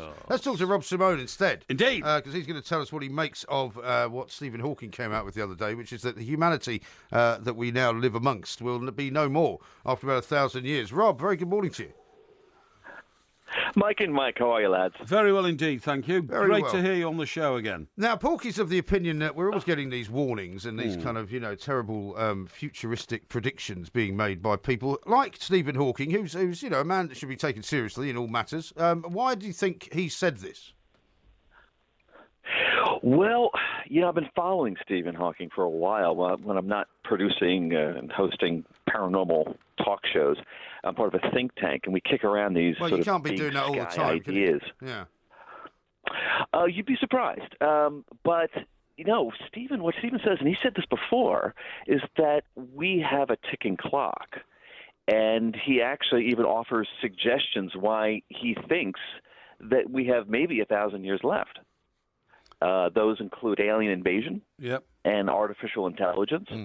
But when I was talking to some of my other, my other compatriots, we actually came up with at least 10 other scenarios that could literally end the world in a matter of weeks. And we're lucky it hasn't happened already. Yeah, well, I agree with some of that, Rob, and I think you're absolutely right to be looking to the future. Yeah, but the problem is, Rob, although Stephen Hawking is a brilliant man and, nobody should question his ability to foresee things in physics, it's impossible for Homo sapien man to find another planet in the next 1,000 years. Because, 1,000 years is only 10 centuries, right?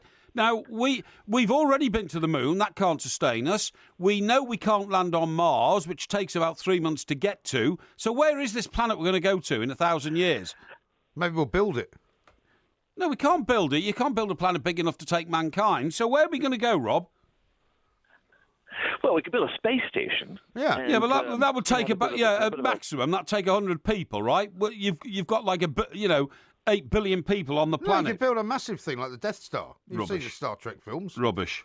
What do you think, Rob? Oh dear. Well, I'm a little concerned about this suggestion we build a quote-unquote Death Star. Well, when I say Death Star, I mean like that sort of size rather than the thing that it would then do. Yeah, no need to put a whacking great laser on the front of it. Yeah, we could just support life. Yeah, exactly. No, you're absolutely right. We've got a big problem. We have got all of these elements working against us. The asteroids, supervolcanoes, biological pandemics. We have one crisis after another, some man-made and some Mother Nature with asteroids and things that we literally have very little control over. We're in deep Barney over here. We've had it. So, when it comes to shuttling off to some other space station or planet, no, it's simply not in the cards. No. But, if you think about but you see, my view of this is slightly different to Porky's in as much as our advance in technology over the past, say, 50 years has been remarkable. Now, if that kind of is translated exponentially over the next 1,000 years, the advances we could make in 1,000 years technologically could be massive. So it could be that except for one thing. Except for what? Our ability to explore space has gone backwards, not forwards. Well, it hasn't, actually. We don't go to the planets anymore. We don't go to the moon anymore. We're sending probes out there all the time. Yeah, but we're not landing on the moon anymore because there's nothing there. Well, no, but that doesn't mean we couldn't, for example, decide to build some kind of colony on there. What do you think, Rob?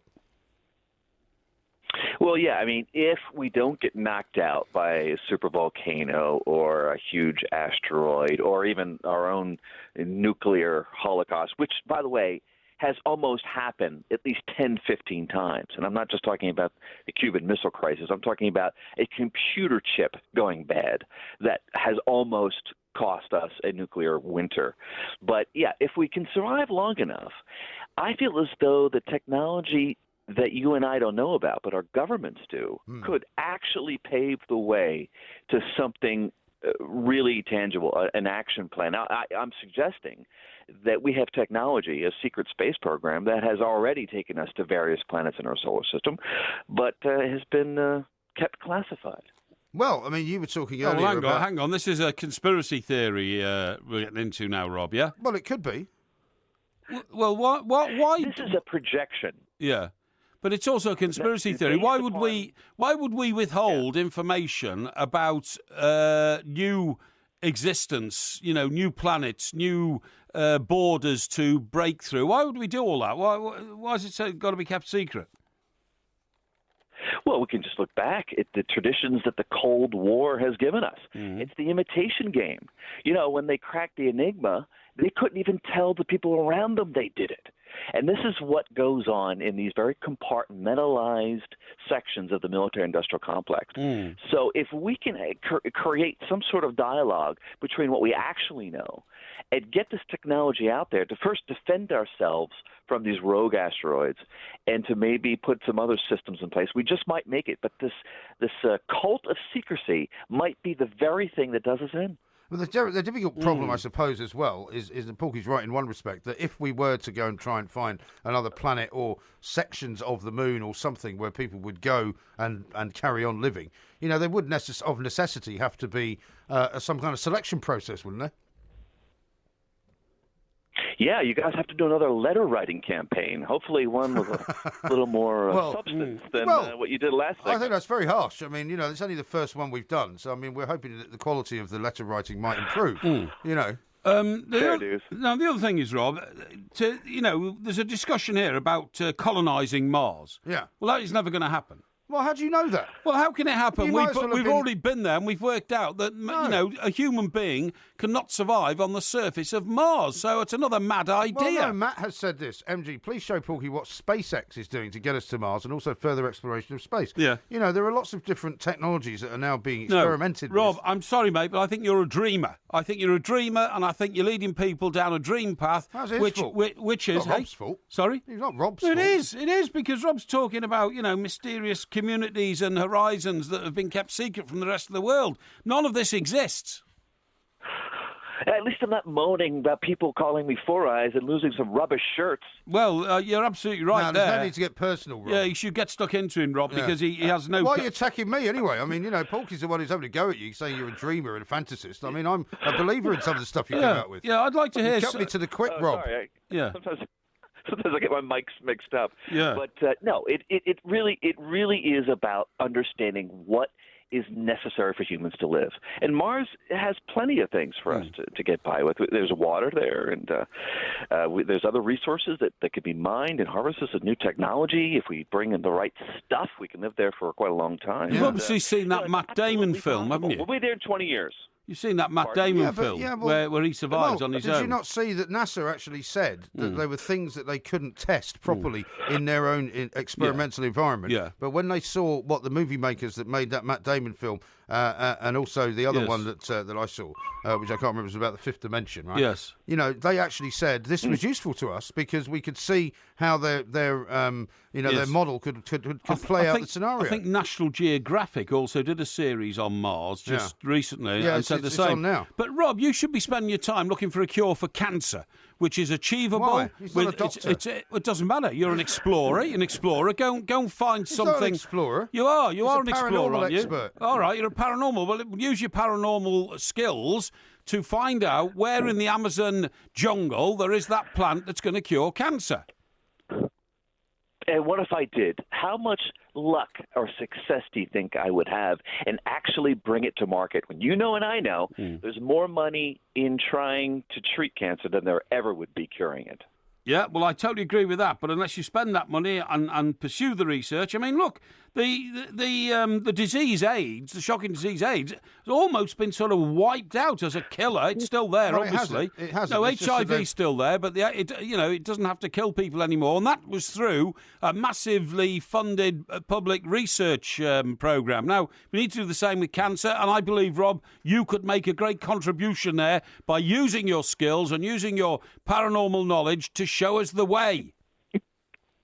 Well, I'm emboldened by your support, and let's check back, and we'll see how we get on. In the meantime, let's just be thankful in the knowledge that Leicester has gone on in the Champions League. Yes. And that an asteroid didn't hit us today. Yes. Absolutely right. Thanks very much, Rob. Yeah, thanks, appreciate Rob. that. Yeah. I think Rob's got a bit mad there. Well, I think he's, this dippy idea of searching There's around nothing wrong with it. the universe for another planet to take human SpaceX beings. and Elon Musk, Waste of right? time. I've got this. Here's what SpaceX tweeted out just 6 days ago. Successfully tested the prototype Mars tank last week. Hit both of our pressure targets. Next up will be full cryo testing, right? Which will be something to do with cryogenics. And so, there is definitely work being done in this particular arena. So you're wrong to. I mean, you're like one of those guys in the 1900s, while just before the First World War started, saying, what would be the point of going to the moon? We can never go there. Yeah. We can never get there. Well, what is the point of going to the moon? You can't envisage it. What was the point of going to the moon? The whole point of going to the moon was that it taught us an awful lot about space exploration, the kind of rockets that we needed to build to get out of the atmosphere,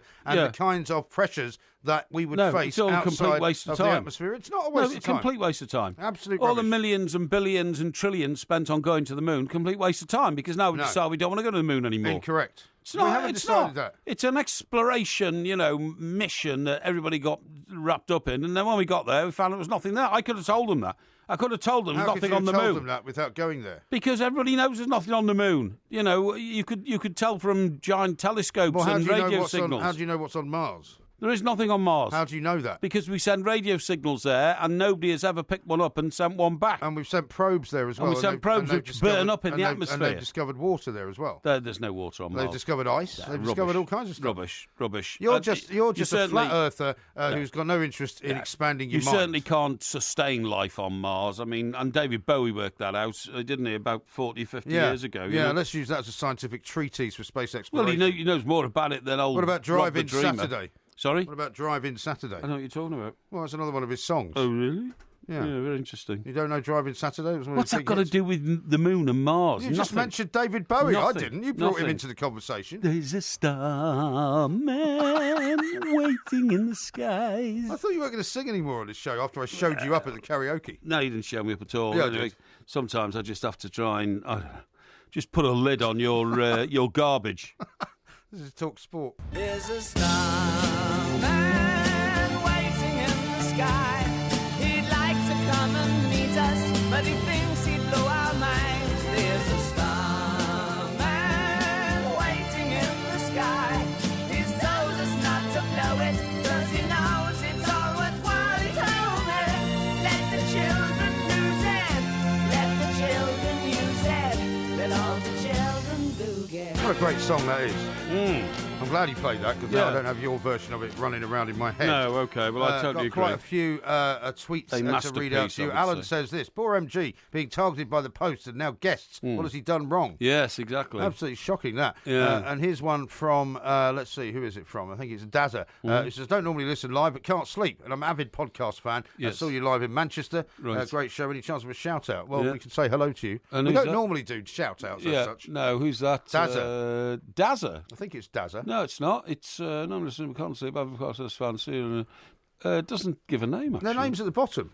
Oh, yeah, Dazakhstan. Yeah. Yeah, okay, Dazza. Thank you for listening. I'm calling him Dazza for short. That's right, yeah. Robbie absolutely. says, who's this Space Cadet Rob? Get him off the show. Exactly. I don't know why you wanted him on. I totally... Lord Vralo says, it's been a while, but we finally get ourselves a Porky Attack interview. Yes, Porky Attack interview, yeah. Where you ask people why they're wasting their lives. Well, yeah, David, who's a correspondent, so I'd like to see Rob use his paranormal skills to disappear off his own jacksie. No, that's a bit harsh, but, Very harsh indeed. I mean, I do think some of these guys are somewhere around the fantasy world, if you know what I mean. Well, they make a lot of money doing it. Miff says this: if Dr. Dave Glover's out there, I'm watching some low-quality football. MLS in Canada is so poor. And it's a game that's on at the moment, Toronto against Montreal. Like nobody 2-0 cares. to Montreal. Nobody really cares. It's football, but not as you know it. However, one of the things I was going to draw your attention to, one of the coaches of one of the teams, I'm not sure who it is, he's got a beard, is doing that Andre Villas-Boas thing that you hate, crouching down on the touchline. I've told you about that before. Looking across at I've the told players. you about that before. And, these coaches who crouch down, they're losers. I mean, it started with Andre Villas-Boas. And what the psychological message they're giving is that there's 40,000 people in this stadium. I want to make myself smaller. I don't want to be seen as the leader of this team because it's failing and I can't do anything about it. Do you think it's not a bit more sort of shall we say, self-indulgent in that. What they're trying to show is that they're actually very, very serious students of the game. And they're sitting on their haunches to examine the game, literally because they grass see it level. as nobody else sees it or something. Well, I don't know, because Stuart Lancaster used to do it. And remember, I had like a... What's ever happened to him, by the way? I think he's got an assistant coaching job at a foreign team somewhere. Has he? I think so, yeah. God help them. But, well, exactly. But, I mean, for a year I had this sort of debate with... with Russell. Russell who? Sorry? Russell Hargreaves. Oh, Russell Hargreaves, that's right. Yeah, I did. Yeah, that's right. I couldn't remember who it was who I had the debate with. He'll be delighted with that. No. Russ, a great guy, and right at the top of his game. Yeah. And Russ He's got a great podcast as well. What? He's got a great podcast. Great podcast, yeah. And Russ was adamant that, he was the right man for the job, and he defended him vehemently. And I could tell, even though, I was the former correspondent for TalkSport in the Rugby World Cup in 2007, but I haven't really concentrated on rugby in the last few years. I've had other things to do. Yeah. And but even I could tell. What about when the World Cup was in England?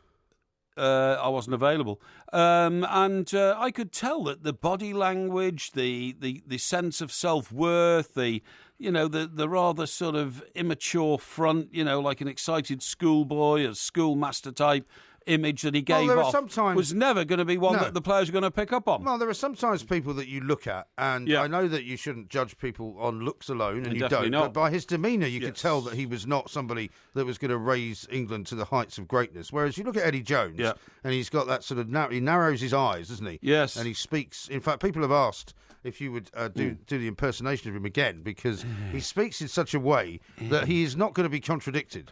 Eddie Jones, I tell the boys, I tell the boys, you got to try harder to get it on. We won today, but it wasn't a great performance. I tell the boys, he did well. He did well, but it wasn't the greatest performance. I call him Whispering Eddie. Yeah. And he's a fantastic coach. He has absolutely transformed the England rugby team in a brilliant way. By the way, Montreal just scores. It's now 3-0. Yeah, nobody Very cares. bad piece of goalkeeping by the Toronto keeper. Nobody cares, believe me. Yes, well, you say that. Yeah. But, not everybody would agree with you, actually. Now. Right, now then, I have read a report which came out of the Commons today in which an MP... a female MP, I read this on the Commons channel earlier, is suggesting that our footballers are too posh. This is Stella Creasy, isn't it? Yeah. And she says too many of them come from private schools. Which is not right, is it? It's a load of baloney. 13% of them, I think, come from private schools. Yeah, well, that's what she says, but I don't believe that figure at all. Well, what figure do you believe? Well, I think it's nearer zero. Were you not the one who told me some weeks ago that it was very, very encouraging, as far as you were concerned, to see that many of these very wealthy footballers are now putting their children into very expensive private schools? I hope so. Now, there'll be two reasons for that. One, because they're probably, they're quite famous and they can't go perhaps to a regular school gate and pick up their kids. And two, they may feel that they're going to do something decent with their money. Well, exactly. If you agree with that sort of behaviour. Of course I agree with that sort of behaviour. Wouldn't some of the players have come through private school, in terms of, sporting scholarships and all that kind of thing? The only one that I know of is Frank Lampard, because he got a grade A in Latin. He's the only footballer in the world to have done so. Right. Which is quite... You sure? About Latin America, haven't they got any? No. They don't speak Latin in Latin America. No, nobody speaks Latin in Latin America or anywhere else. It's a classical language, not a. It's a dead language. Classic. So what? He's got an A-level Latin, has he? Yeah, he has. Yeah. You sure it's not an O-level?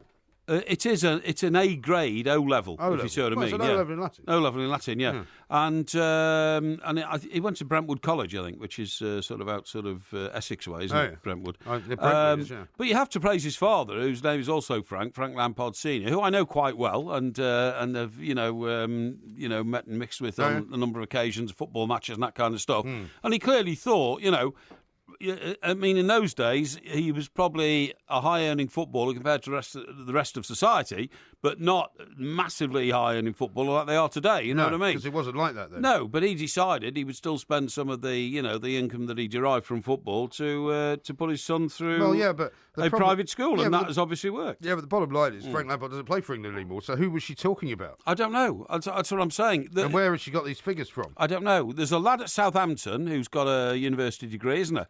who comes from a very sort of... Ward Prowse, yes, that's right. Yeah, a very sort of middle-class type family. And good luck to him. And I wish there were more people in the game who came from those sort of backgrounds, because then we could perhaps, take off the overcoat of football's a working man's game, only boys from council house estates can become footballers because they've got hunger in their belly and all that. We don't need all that. What we need people who, have had the benefit of a decent education. Maybe Graham Lasso is the sort of guy I'm talking about, who presents a different image of football. These figures that she's quoting come from a report done by Alan Milburn. Remember him? He used to be the Labour Health Secretary. Yes, that's right. And he did a report on social mobility in 2014. So maybe at that time, Frank Lampard was in the team. No, he wasn't. Frank Lampard's been away for more than 2 years. No, I know that, but the study would have been done, leading up to that period. Yeah, and I think also the guy... And he's saying that 13% of the England national team, at whatever time they were looking at it, went to independent schools, which he says is double the proportion of UK pupils attending these schools. Yeah, I'm not sure about that. I mean, maybe he's talking about the new generation, like Lallana and people like that. No, because it's from a report in 2014. Yeah, well, I don't remember any of the players going to private schools from that era of England footballers. But even if that was the case, right? Yes. The argument that she then makes is that the reason for England's underperformance is because too many of them went to private school. Rubbish. It's only 13%. Yeah. And two, which is 1 in 7. Yeah. Yeah. It means there's only maybe one or two of them in the team, doesn't it? Yeah. Yeah, that's right. One and a half of them in the team. Yeah, exactly. So how does that have any bearing on the team? I've no idea. Makes no sense. And at all. also, isn't the MP they call the Vulcan involved as well? Yes, that's right. John Redwood. Yeah. I once had a good row with him on the radio once. Oh, did you? Yeah. Great. Yeah, they wheeled him out to campaign on behalf of the Tories. Oh, okay. But they only let him go into some very, very small kind of I see. Not very important constituency. So when he tried to broaden, because he was kind of mad. Yeah, because when he tried to broaden the agenda, he got it was when I was up in Scotland, and I accused him of being. I said that basically they didn't want to let him out on anything important. No, because they were too frightened of what he might come out with. Right. Okay. Have you ever met Redwood? I think I have actually, but I can't remember where. I did meet him on one occasion somewhere, but I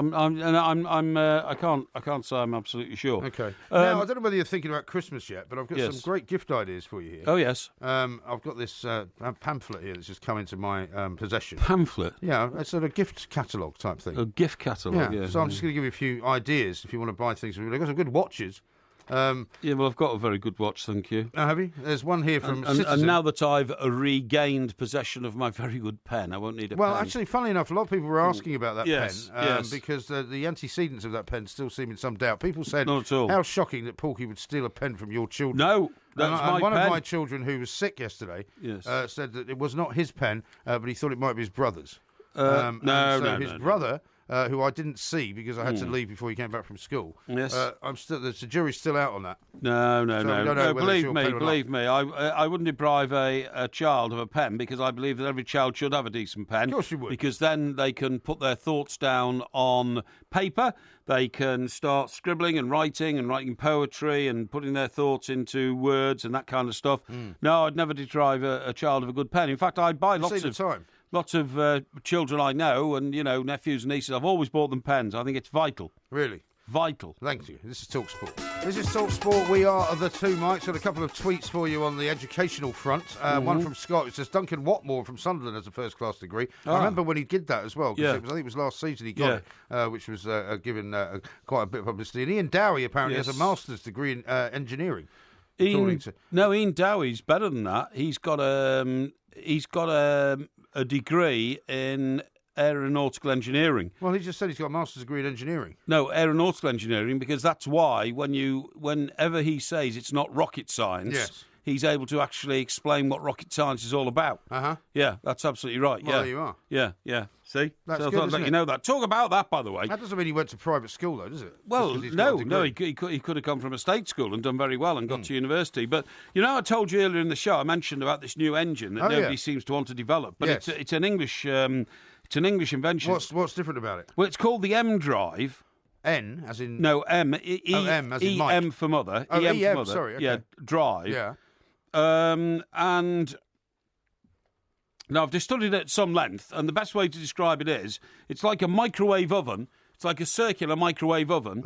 And what happens is, You pump it with the same sort of stuff inside that a microwave oven has. That's microwaves. Which is what? Microwaves. Microwaves. Yeah.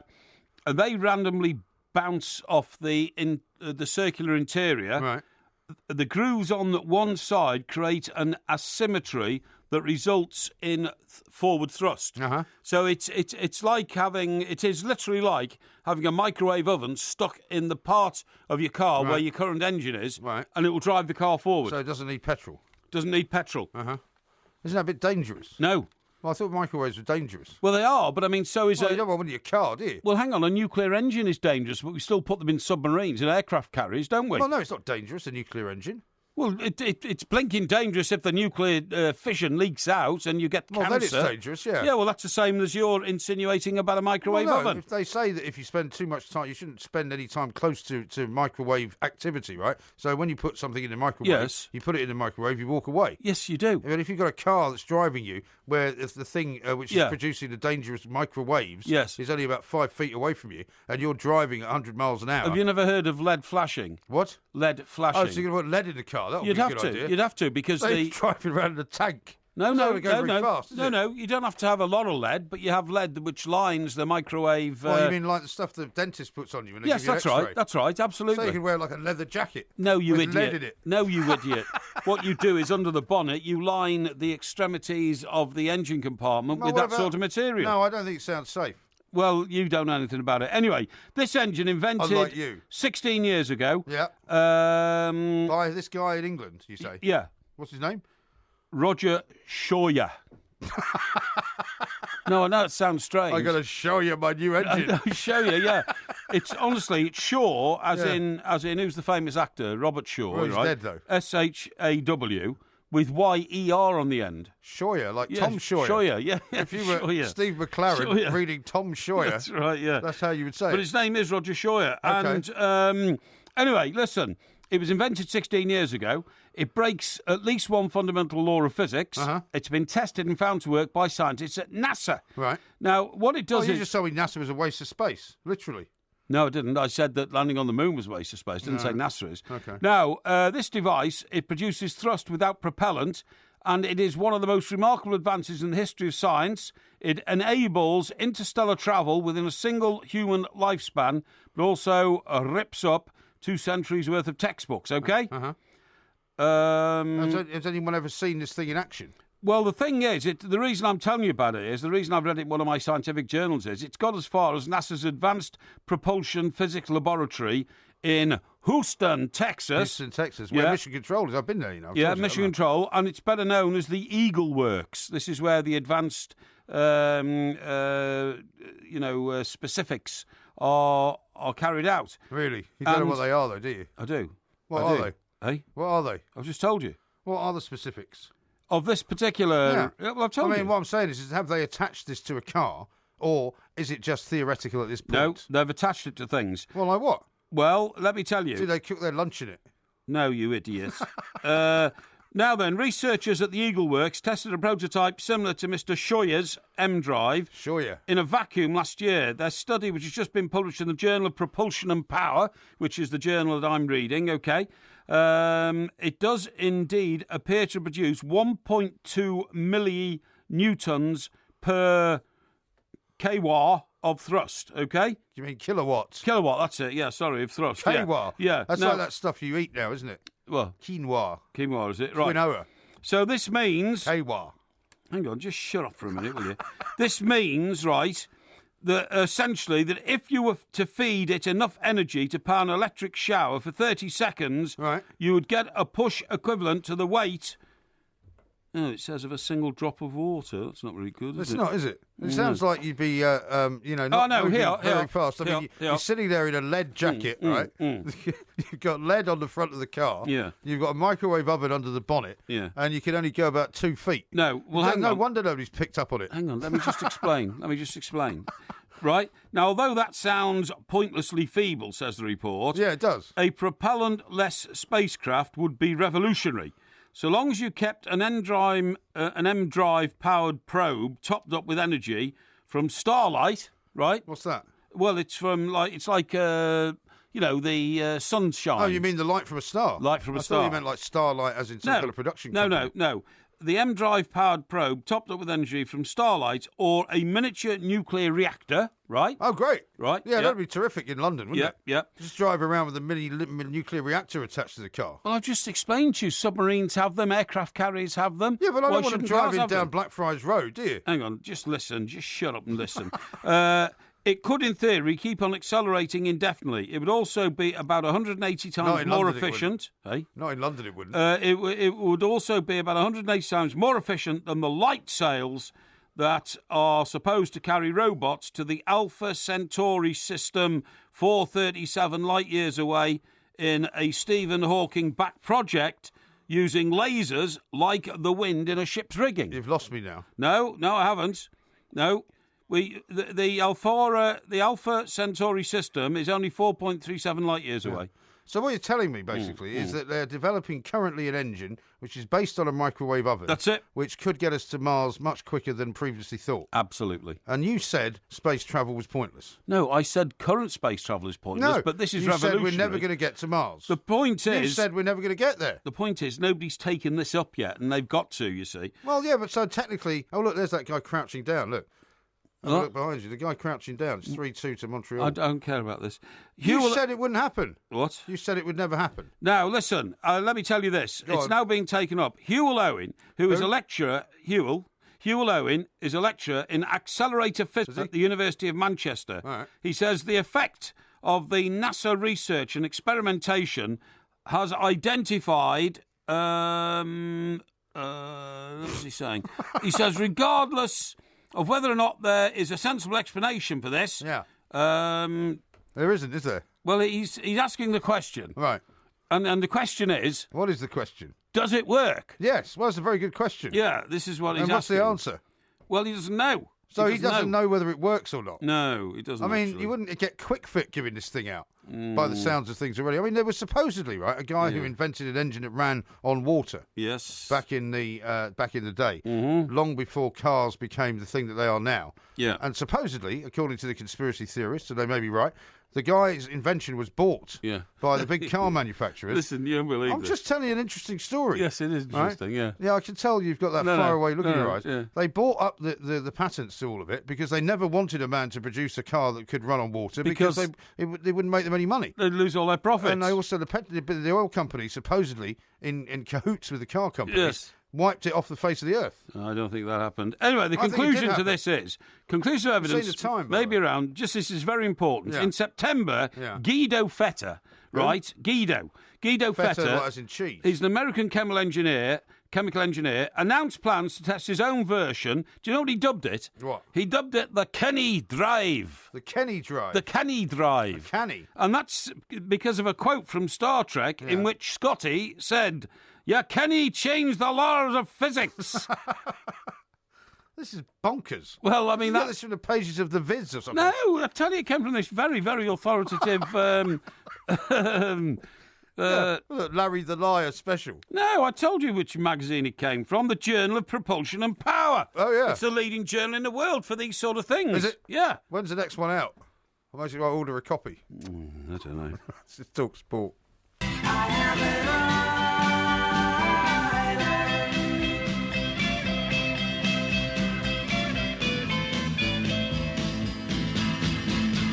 Built walls and fortress deep and mighty that none may penetrate. I have no need of friendship. Friendship causes pain. It's laughter and it's loving I disdain. Some great music Simon and Garfunkel produced, wasn't it? Yeah, absolutely fantastic. Tremendous. Absolutely fantastic. Some of the best music, really, of my lifetime. Have when you think got of some of industry their stuff? records. Yeah, I have, yeah. What have you got? Well, I've got the greatest hits, obviously, yeah. and the Boxer. The Boxer? Yeah. Well, isn't that on the greatest hits album? In the clearing stands a boxer and a fighter by his trade, and he carries a reminder of every blow that knocked him down and That's not bad. Cut him till he cried out very good. in his anger and his pain. I am leaving, I am leaving. This is possibly the greatest but the lyrics. boxer still remains. This is the best remembrance of a lyric I think I've ever heard from you. Anyway, listen, the reason we played that, right, is I've been sent this amazing book, right? Have you? It's called Homeward Bound, The Life of Paul Simon. Yeah. And it is truly remarkable, the relationship between these two guys. Yeah. I mean, did you know they met when they were aged 11 at school? I didn't know that. Met when they were aged 11 at school, right?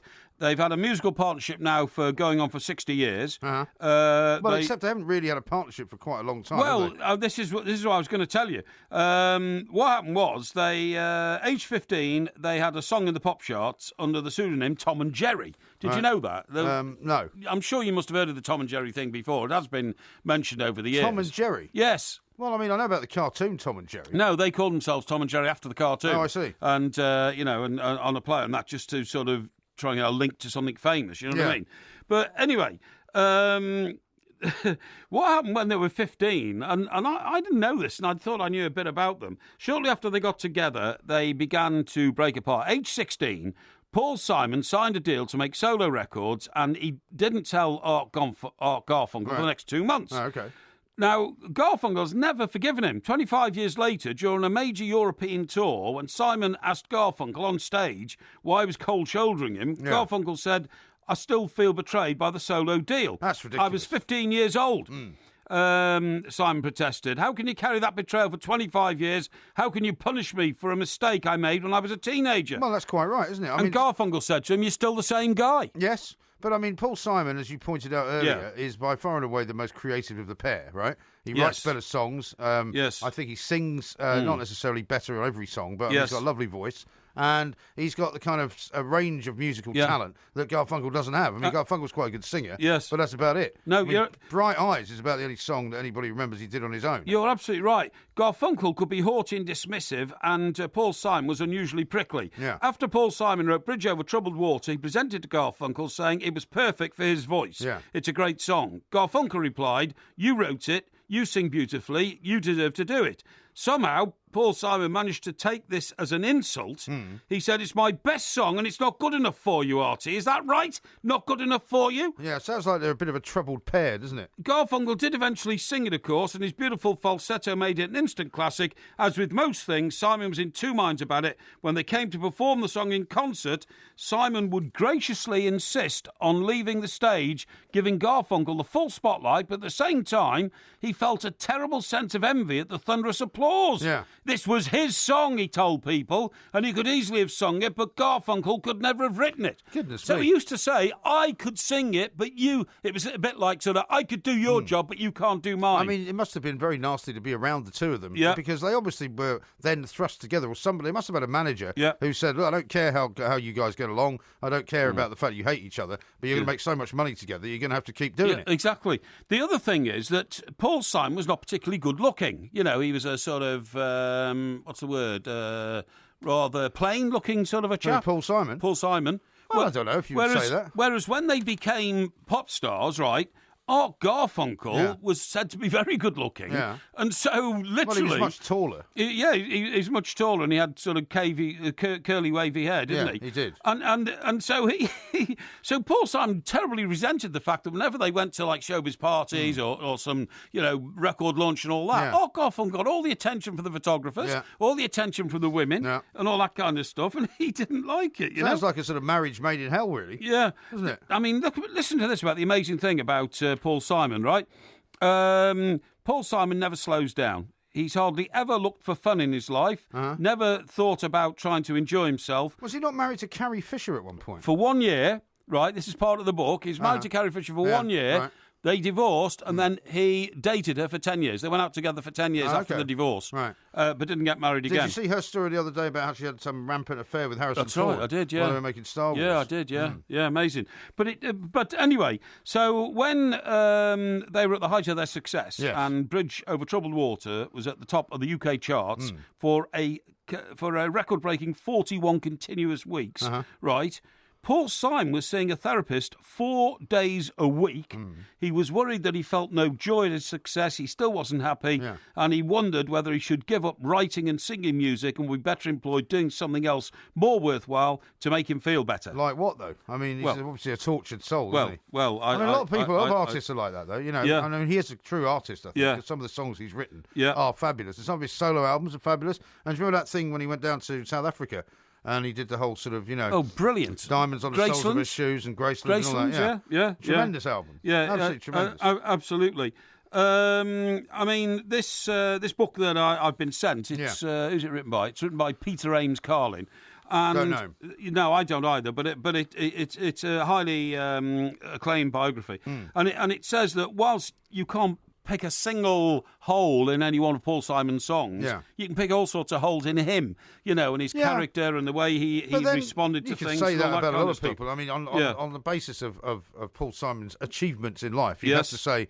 You take all the warts as well as everything else because he's a fantastic artist. That's right. Yeah, I would say that. Yeah, I would. You can't expect people to be perfect, can you? But from their school days, apparently Paul Simon didn't really like the fact that Art Garfunkel seemed to be more attractive to women than he was, even when they weren't famous. Right. Which is terrible, really, isn't it? Because that was just pure attraction without any sort of glitter attached to showbiz. Well, I mean, whenever like two people work closely together, one of them's usually jealous of the other one in one way or another. Yeah.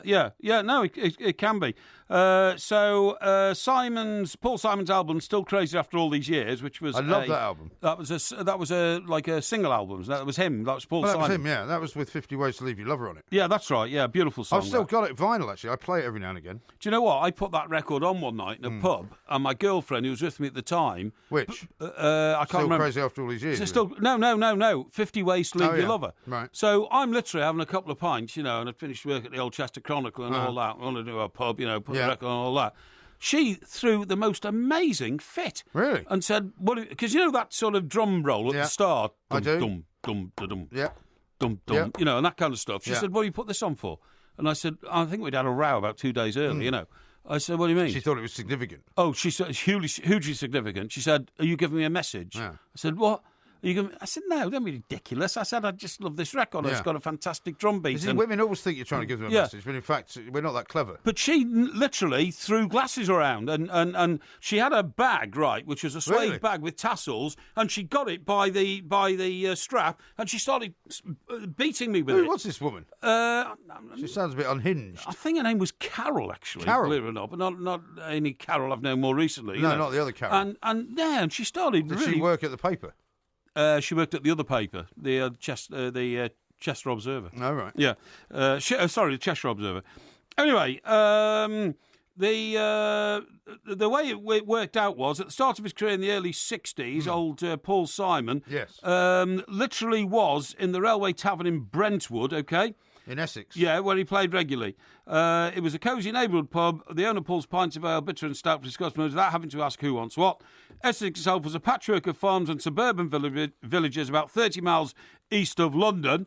And well, we know where Essex is. Yeah. And this is where he met his girlfriend, Kathy Chitty, whom he immortalised in the Kathy song. Yeah. But also in the song America. Remember the line? Yeah. Kathy, I'm lost. Or whatever that was. Yeah. Yeah. All gone to look for America. Kathy, I'm lost, I said, though I knew she was sleeping, or whatever. Right. And anyway, the point is... What is the point? He says... Sounds like a good book, though. Yeah, it's a great book. He says that his early days in England actually forged the whole creative process that he had, including writing... Well, Homeward Bound was supposed to be written on a railway station somewhere up north, wasn't it? Widnes yeah. railway station. Some people in Scotland claimed that it was written, I think, in Dundee or somewhere like that. No, it wasn't, no. There's always been a bit of sort of doubt about that one. No, not at all. But they did all sorts of things. When they were making films and videos and all that kind of stuff, sometimes Art Garfunkel would instruct the security crew not to let Paul Simon onto the set and all this kind of stuff. They had sounds horrendous. Terrific. I wonder if rivalry. They don't speak to each other presumably now. I don't think they do. I don't think they do. And yet sometimes they don't. I'm pretty sure I saw an interview with one of them. I can't remember which one. About 2 years ago. Yes. Where they kind of were talking about their enmity towards each other and how they just really didn't like each other. Is that right? Yeah. Ralph McTell, Yes. right, was a contemporary of theirs. He was. In those days. Streets of London. Yeah, and he said, and so what Ralph McTell says in a quote in this book, he said that, that they were a pair of very talented and creative guys. He said Art Funkel was always easy to get on with, but he said of Paul Simon, he said he had a reputation as a miserable little man. He was not popular among other musicians. He didn't really have any friends. Yeah.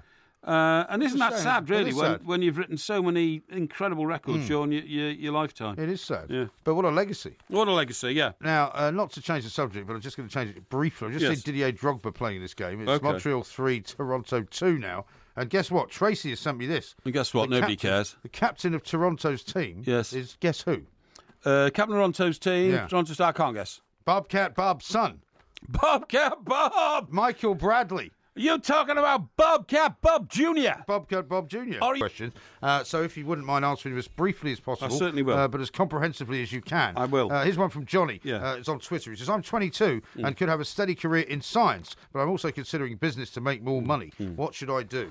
Well, that depends on the science that you're talking about. If it's science that's going to bring you great revelatory success and knowledge and satisfaction, get on with it. But, I mean, that's a bit of a pipe dream. Get into business, pal, if you're only good at that.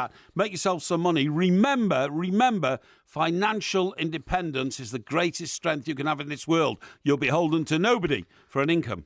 Scott says this. My two daughters, aged 7 and 4, have asked for a puppy for Christmas. Should we get them one or not? Well, I spent a few days recently at Shea Graham, where they had a little dog that's not a puppy anymore, but used to be. Ziggy, very big dog. And I have to say, the joy and, fun and sheer, pleasure that the hound brings to the household was a wonderful thing. So my recommendation would be yes. OK. Now, here's a good one from Philip. What was the content of the first article that Mike Parry ever got in a newspaper?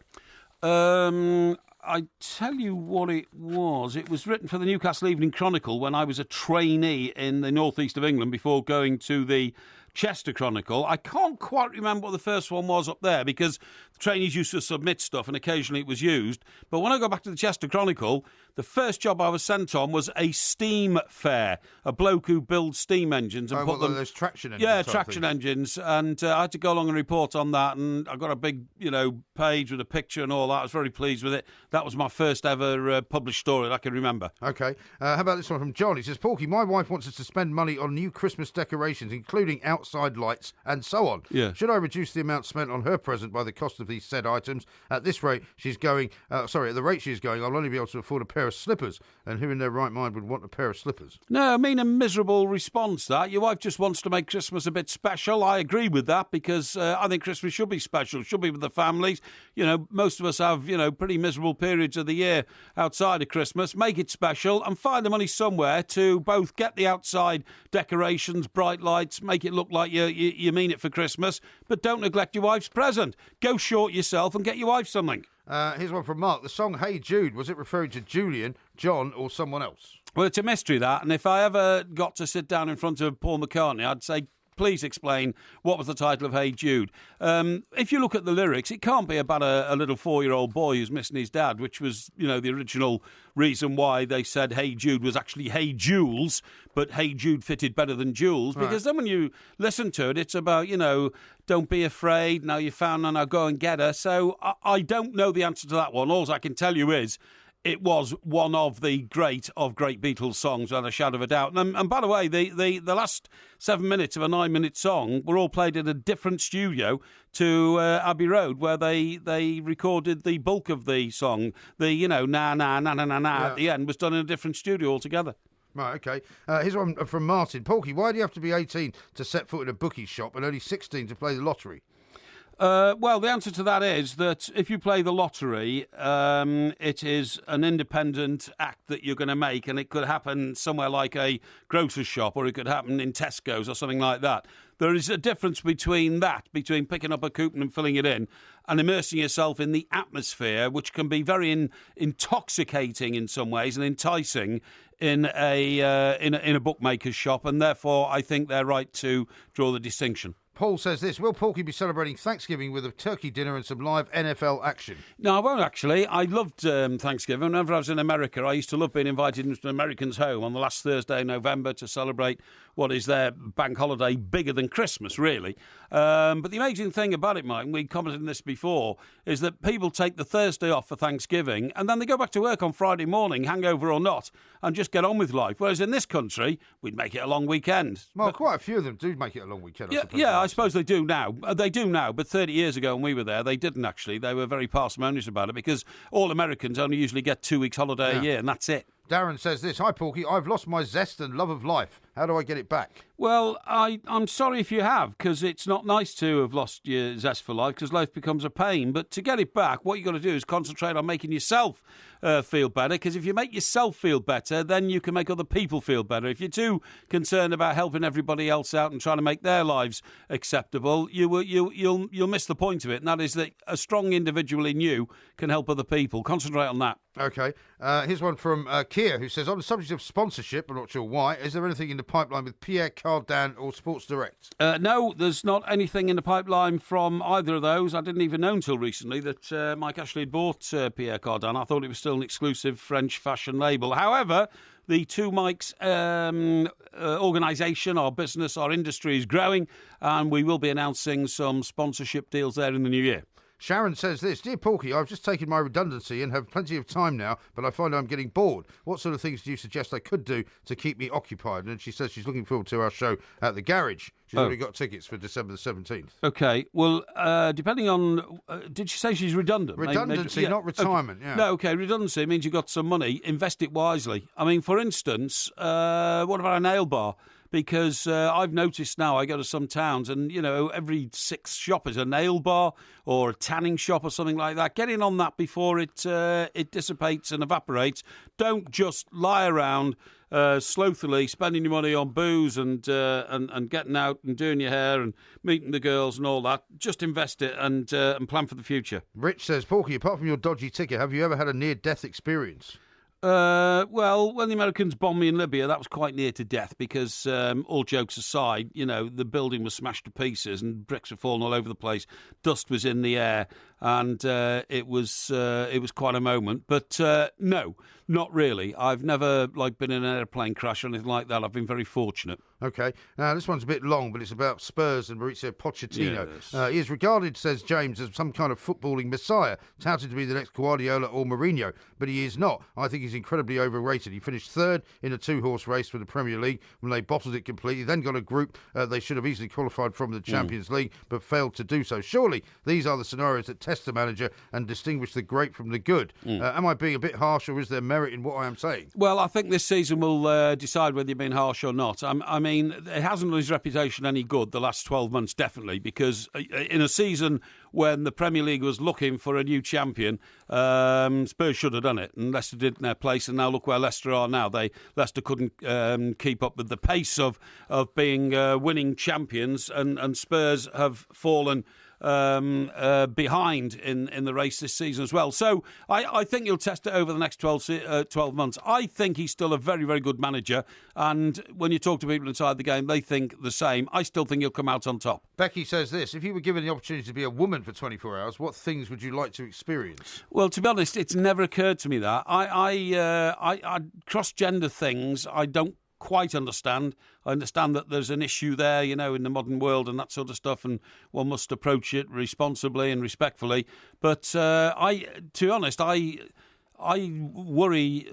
No, I don't worry. I wonder sometimes why men dress up as women, not for any sexual reason or because they feel the need to. But I'm talking about, you know, guys who go out to stag parties with silly wigs on and wearing stockings and all that. Entire weekends. Possibly. Yeah, for entire weekends when they have no actual, you know, innate feelings of wanting to be a female. They do it because they think it's funny. I've never got that. Now, this is an interesting one from Stephen. Porky, I find myself in a quandary. My ex has started messaging me again, and I think she will be up for some horizontal refreshment, but she has a boyfriend. I'm single and have the morals of the proverbial alley cat. Yes. She complains about him, and we are very sexually compatible. Yes. Do I go for it or not? Oh, yeah, definitely. I would definitely go for it. When I went out with a girlfriend for quite a long time once, and then, you know, the demands came in about planning a future, and I shied away from it. She then found somebody else, but then we bumped into each other one night about 3 or 4 months later in a hotel, and it was in a nightclub. It was somebody else's 21st birthday party, which moved on to a hotel, and then we shacked up together again. And did she have a boyfriend at the time? Yeah, she had a boyfriend. She had a regular boyfriend at the time, but it was only for that one night only, and then I disappeared. Here's one from Patrick. Hi, Porky. I'm based in Melbourne, Australia, and I've booked my European holiday for July 2017. You both keep hinting at an Australian tour in July. What should I do? Because I can't miss this once-in-a-lifetime opportunity to see my two great pommy mates. Don't change arrangements, because we have so much going on at the moment. We certainly haven't finalised anything in Australia, though we hope to for October of next year. Which will be the Australian winter, which would suit me perfectly. But as I say, there is so much going on that we've got to deal with at the moment. We're not even halfway down the road to booking that concert. Don't change anything, and if we do get there, we'll be making a video of it anyway.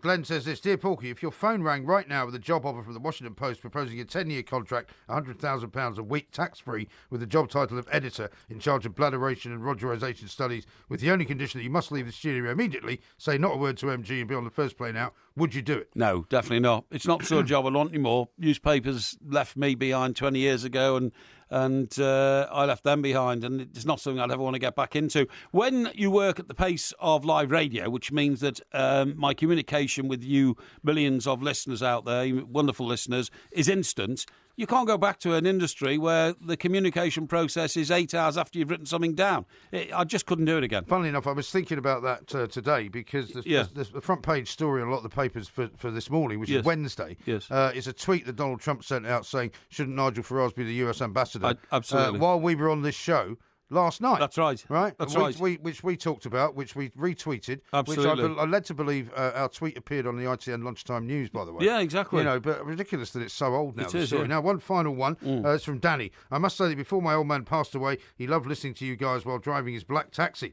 And Porky, from years ago, before he got the flick, he used to also enjoy listening to the two mics while going through his treatment when he couldn't sleep. I'm now an avid listener myself from Perth, Australia. Can you give the old man a shout out, and I will catch it on the podcast. R.I.P. Big Pete in the taxi in the sky. Okay, Big Pete, thank you very much indeed for being such a devoted listener and a fan. Sorry you're not around to listen to us anymore, old man, but celestially up there, they've got an on and an off knob on the radio in the sky. You keep it turned on and we'll keep trying to entertain you. Thank you very much indeed. That was Ask Porky. Another one same time next week. I'm sitting in the railway station, got a ticket for my destination.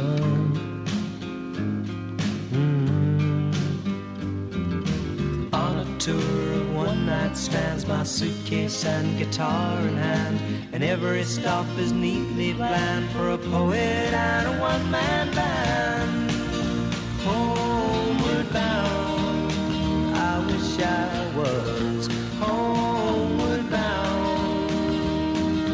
Home, where my thoughts escaping, home, where my music's playing, home, where my love lies waiting silently for. I'm surprised they didn't sort of stop in the middle of songs to sort of punch each other out. That's the way get each other around the throat, you know. That's the way it seems sometimes. And funny enough, do you remember when he was doing loads of great stuff himself, Gracelands and all that, he made a song called You Can Call Me Out. That's right. Right? Yeah. Now, do you remember who the actor was? They went into it, they caught it, the video was brilliant. They walked into a room together and each one had a musical instrument. And I think Paul Simon had a guitar and the other guy had like a double bass. Was it Chevy Chase? Was it Chevy Chase? They were both in like white suits, were they? I don't think they were in white suits. I think they were in casual clothes, but it was definitely a famous actor. I couldn't remember who it was. But Chevy Chase sounds about right. Yeah.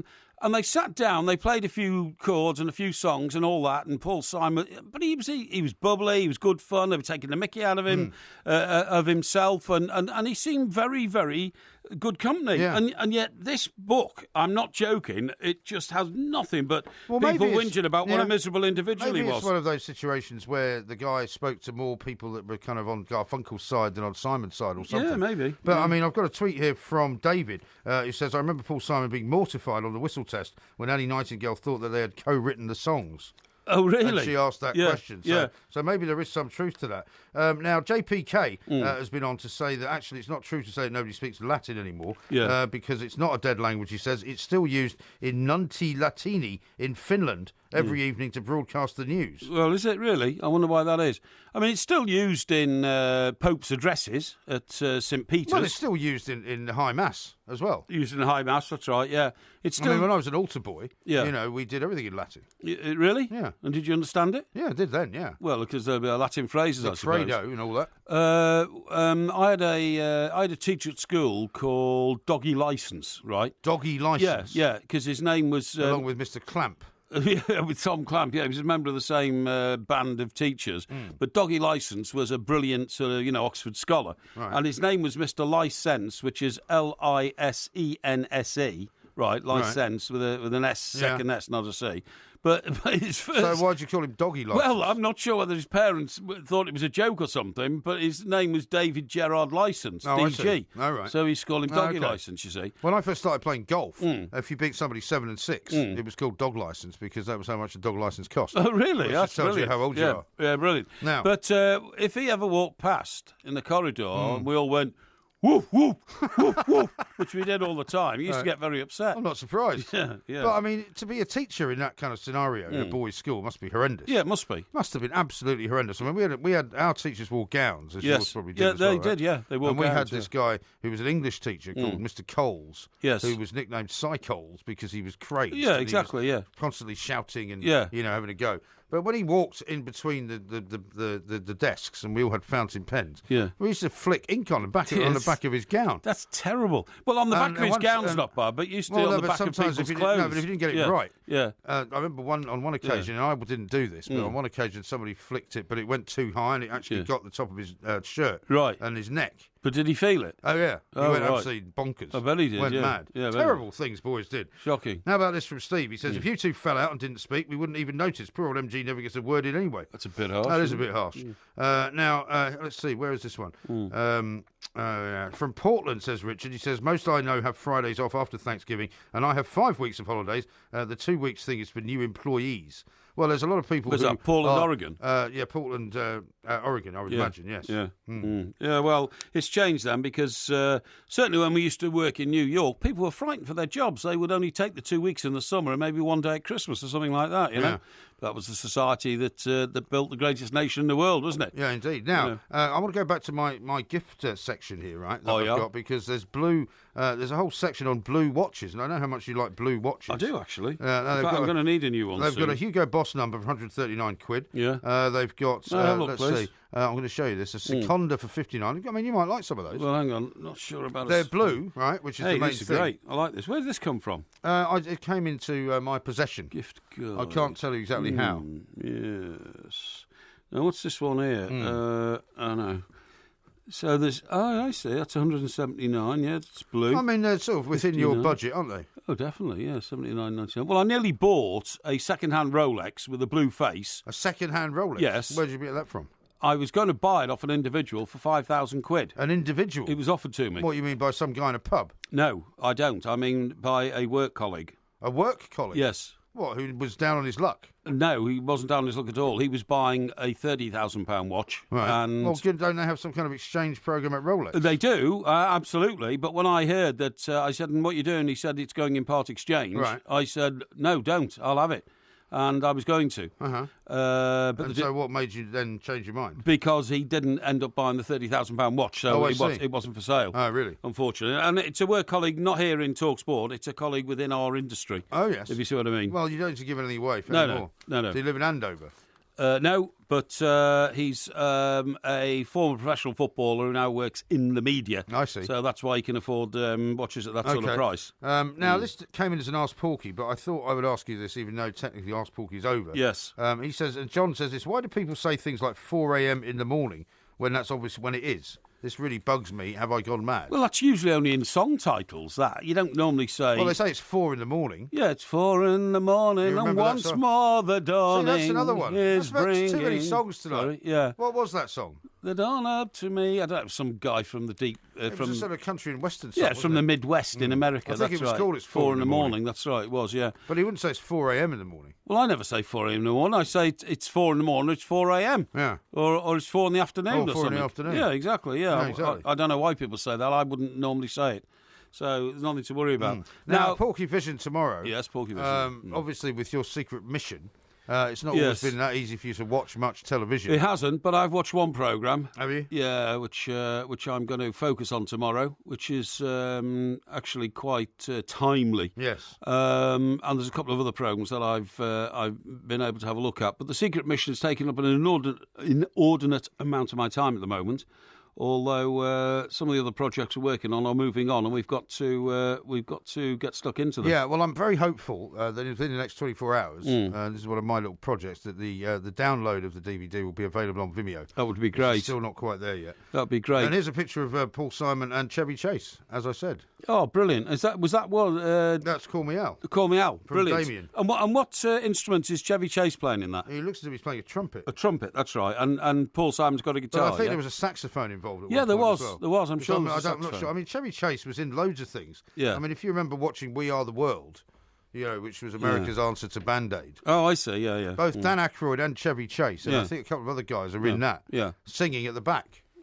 Are they? But they're not rock stars. Wasn't he in Ghostbusters? Yes. Chevy Chase? Yeah, he was, and Dan Aykroyd was as well. And Dan Aykroyd and Bill Murray? Yes. They were the three? Yeah. And in fact, I think maybe all three of them were in the We Are the World song. Do you remember I see. that? Yeah, of course I do, yeah. With Michael Jackson, who refused to record in the same studio as everybody else. Oh, no, I didn't know that. Yeah, they only filmed him separately.